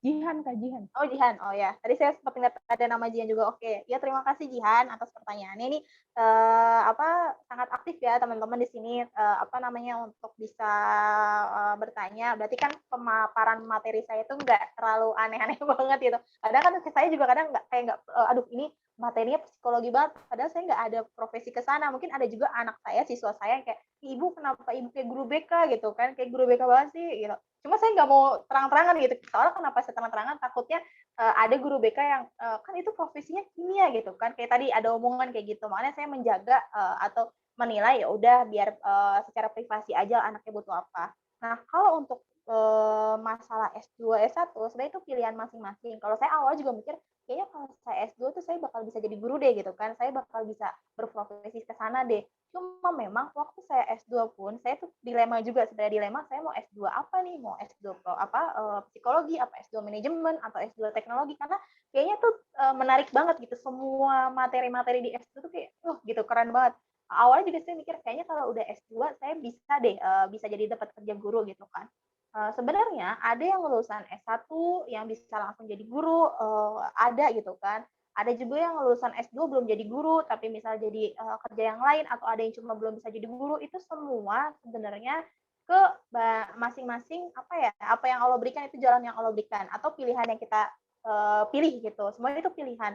Kalau saya kan kenapa pilihnya S2, karena memang awalnya gitu kan, awalnya saya pengen jadi dosen, niatnya tahu jadi berubah gitu, tahu jadi pengen berubah, pasti ada perubahan yang kayak pengen jadi dosen deh gitu. Tapi pas setelah ngalamin saya udah lulus S2, saya jadi guru, kayak jadi guru pun itu udah alhamdulillah gitu kan, udah kayak itu udah syukurnya saya gitu. Nah, jadi kalau misalnya emang nanti ada kok yang lulusan S1 jadi guru, ada juga yang S2. Tapi itu pilihan, semua itu pilihan dari kalian. Kalian tuh mau gimana? Kalau saya emang kayaknya tertarik, saya itu orangnya suka belajar. Belajar tuh dalam artian bukan belajar yang benar-benar baca, enggak, tapi saya suka dengan hal-hal yang baru gitu, hal-hal yang baru yang bisa saya pelajari, makanya saya tertarik, tapi saya lihat prospeknya kalau misalnya di S2 itu kan sebenarnya bisa S2 2 kali, 3 kali, atau mau berapa kali itu bisa. Makanya saya mikir, ya udahlah saya S2-nya yang searah dulu, yang serumpun sama-sama pendidikan kimia. Padahal awalnya kan gue kan salah jurusan, kenapa gue S2 pendidikan kimia lagi gitu kan. Jadi ya udah, saya sih ngerasa ya udahlah sekalian aja lah nyemplung gitu, mumpung ada teman-teman. Kan emang kebetulan waktu itu saya S2 tuh ada teman-teman yang barengan sama saya juga, ada 8 orang kalau nggak salah yang ikutan gitu. Kayak ikutan, yaudah yuk S2 gitu kan. Oh bagus nih, saya jadi termotivasi gitu kan, ada motivasi bahwa oh ya ini pas nih gitu, biar bisa saya termotivasi buat kuliah gitu. Ya udah saya masuklah ke sana. Untuk masalah kerjaan bisa jadi guru itu nggak matok harus S2 dulu, bisa S1 sambil S2. Jadi kalau misalnya emang kalian bisa bagi waktu, kalau di sekolah swasta, ini saya ngomongin bahas sekolah juga ya untuk pekerjaan ya. Untuk pekerjaan sekolah swasta dan negeri, kalau swasta itu agak susah untuk S2. Misal kayak sekolah di kalau saya kan Nazwat itu termasuk bagus juga ya, hampir mirip-mirip dengan Lab School ataupun Al Azhar. Kalau misal di lab school ataupun di lab school ya, salah satunya saya juga dapat pengalaman dari teman saya yang sudah di lab school. Saya juga kepingin waktu itu di lab school gitu. Tapi memang rezekinya kan beda-beda ya. Setelah S2 ternyata setelah saya sidang, saya dapat kesempatan, dan itu dapat dari teman saya, teman SMA saya yang ngasih tahu, nih gitu, ada peluang nih gitu, ada dibutuhin guru kimia nih, bisa nih gitu. Oh ya udah, boleh. Padahal saya belum wisuda waktu itu, posisinya belum wisuda S2 gitu. Saya baru ngajuin doang, baru praktek, ibaratnya baru apa ya namanya ya, baru interview dan kawan-kawan. Ternyata mungkin emang jalannya saya, rezekinya saya, udah saya keterima di sana. Cuma memang nggak pasti di sekolah swasta itu agak susah untuk kalau mau S2 lagi. Ini mungkin kalau ada yang mau S2 ya. Tapi kalau misalnya di negeri, kalau ada nanti kesempatan Kak, saya dapat nih kesempatan setelah lulus S1, ada nih saya bisa dapat di tempat sekolah negeri. Cuma kalau di sekolah negeri memang bisa sebenarnya kamu bisa untuk membagi waktu, bisa S2. Cuma waktunya, kalian lihat waktunya itu kalau di sekolah negeri nanti kan ada jadwal-jadwalnya. Nanti sesuai nggak sama jadwal S2-nya gitu. Nanti kebentrok nggak. Makanya kalau di swasta tuh belum boleh sebenarnya. Di lab school itu harus kerja dulu, nanti baru dikasih waktu buat S2 gitu kan. Baru nanti balik lagi ke sekolah gitu. Jadi masing-masing sekolah, masing-masing pekerjaan itu ada sistemnya sendiri. Tergantung pilihan kalian. Sebenarnya balik lagi ke pilihan. Apakah pilihan kalian setelah S1 mau langsung kerja, ataukah pilihan kalian mau langsung S2, itu masih balik lagi ke masing-masing pilihan. Semua itu keinginan kalian tuh mau seperti apa, pasti akan ada saatnya banting setir gitu kan, ada saatnya kayak oh ya udah tetap di jalur ini, tetap diusahakan, dan ya udah gitu bisa tercapai kalau memang sesuai jalannya gitu. Jihan, bisa dipengertikan ya, mungkin bisa dibantu lagi nih Pak. Cukup Kak. Nah, ini sebenarnya ada pertanyaan terakhir, tapi kita udah mepet banget waktunya. Kira-kira mau lanjut dijawab atau nanti dijawab di WhatsApp grup aja, Kak? Terserah sih, saya kan nggak masuk WhatsApp grup, mungkin personal aja kali. Personal boleh. Mungkin personal aja ya Kak, nanti nih dari DKM Apita, nanti panitia mungkin bisa ke Kakak. Katanya ingin bertanya, menurut Kakak lebih baik lulus S1 ngajar atau lanjut kuliah S2? Terus plus minusnya tuh apa aja? Dan kalau saya lulus pendidikan kimia tapi ingin menjadi konselor pendidikan, apakah memungkinkan atau perlu lanjut kuliah lagi dengan mendalami bidang pendidikan ya Kak? Terima kasih. Nanti dilanjut di WhatsApp ya Kak ya? Oke. Nah, karena waktunya udah cukup mepet, ini kira-kira Kakak boleh nih Kak, kita minta closing statement-nya untuk nutup materi dan sesi tanya jawab ini. Closing statement ya. Kalau closing statement kan ini membahas tentang profesi lulusan ya temanya. Kalau untuk membahas profesi kelulusan sebenarnya tadi ada caranya yang ada 3 ya difokuskannya, yaitu self efficacy, ke mana self efficacy, kemudian ketahanan diri sama kapasitas diri. Karena itu 3 poin itu pun akan menjalar kemana-mana. Kayak tadi ada pertanyaan-pertanyaan, sebenarnya itu bisa balik lagi ke dalam diri kalian gitu kan. Diri kalian itu seperti apa. Dan ketika kalian sudah memulai, kalian jangan sampai terombang-ambing gitu kan, terbawa arus sana arus sini. Kalian bisa fokuskan ke mana poinnya gitu. Pasti namanya passion, namanya peluang itu banyak banget gitu kan. Dan kalian kayak, ih gue bisa ke usaha, ih gue bisa ke ngajar gitu. Tapi bisa juga dua-duanya gitu.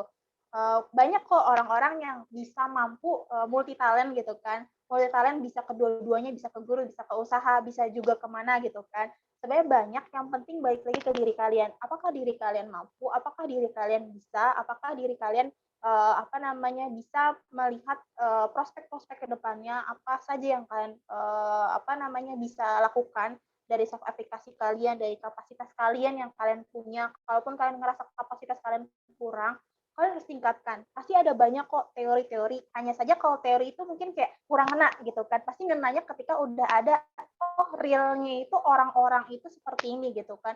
Dan jadi role model kadang kan. Ada role model seperti ini, seperti itu. Tapi jangan sampai kita mematok bahwa kayak saya misalnya, jangan sampai mematok kayak, ih kakaknya abis S2 langsung jadi guru gitu kan. Atau enggak, ih abis S1 ada nih yang jadi guru gitu. Jangan mematok seperti itu. Karena pasti ada waktunya masing-masing. Ada waktunya di mana kalian akan habis lulus S1 jadi guru gitu kan, atau ternyata saat sebelum lulus pun ada kok beberapa orang yang sebelum lulus jadi guru gitu kan.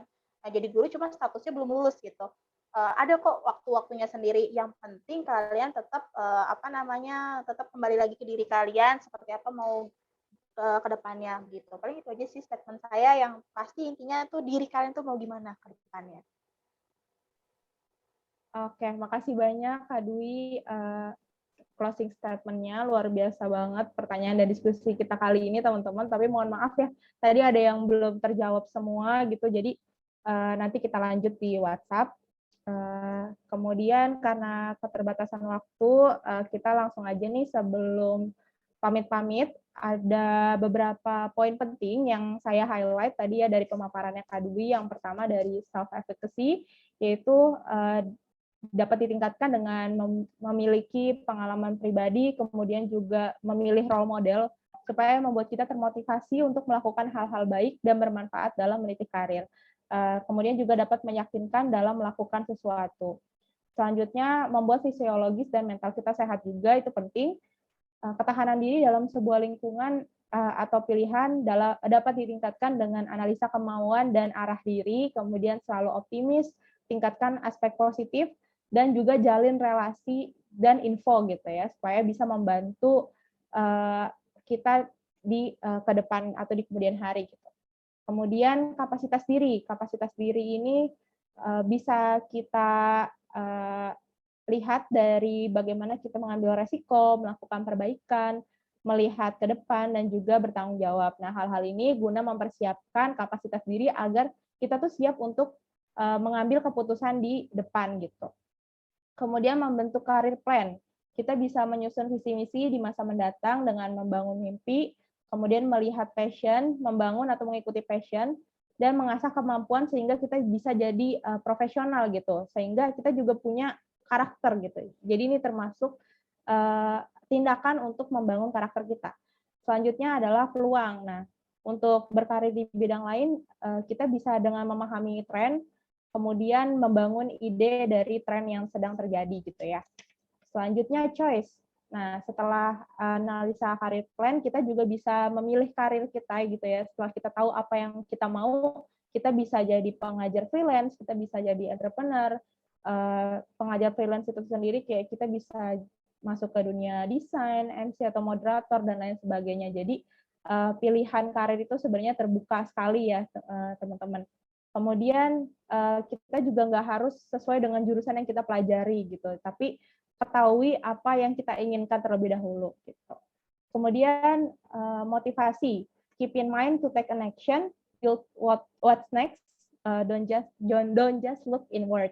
Kemudian juga tadi dari video yang saya ambil ya, studies tells that the more we don't know about what next, the more we feel hard to keep on track gitu. Jadi semakin kita nggak tahu apa yang harus kita lakukan selanjutnya, semakin kita susah juga untuk keep on track gitu, teman-teman.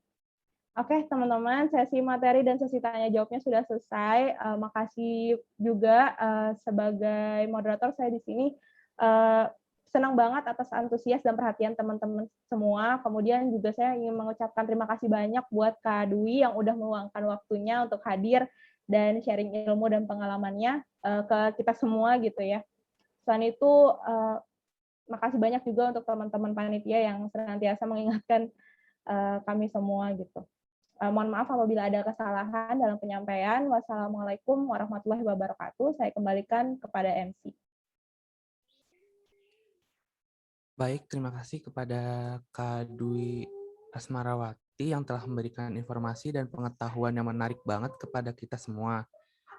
Terima kasih juga kepada Kak Nifa selaku moderator yang telah memoderatori jalannya sesi sharing atau materi pada hari ini. Wah, nggak terasa ya kita sudah di penghujung acara. Kakak dan teman-teman, sebelum mengakhiri acara ini, alangkah baiknya untuk didokumentasikan terlebih dahulu.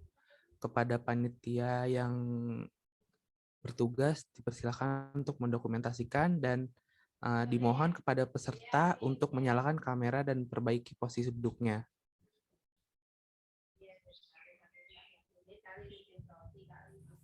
Oke, baik. Terima kasih, Bagas. Izin screenshot ya, teman-teman. Untuk slide pertama. 1, 2, 3. Slide kedua. 1, 2, 3. Slide ketiga. 1, 2, 3. Udah. Baik, terima kasih kepada panitia yang bertugas. Saya selaku MC dan seluruh panitia yang bertugas mengucapkan terima kasih yang sebesar-besarnya kepada pembicara kita pada hari ini dan kepada peserta yang telah menyempatkan waktunya untuk hadir di acara bincang akademik yang keempat ini dari awal sampai selesai. Bagi peserta yang ingin menyaksikan kembali acara ini, dapat disaksikan di YouTube BEM Prodi Pendidikan Kimia. Saya Bagas Haryanto. Mohon maaf apabila ada kekurangan dan kesalahan. Saya pamit undur diri. Wassalamualaikum warahmatullahi wabarakatuh.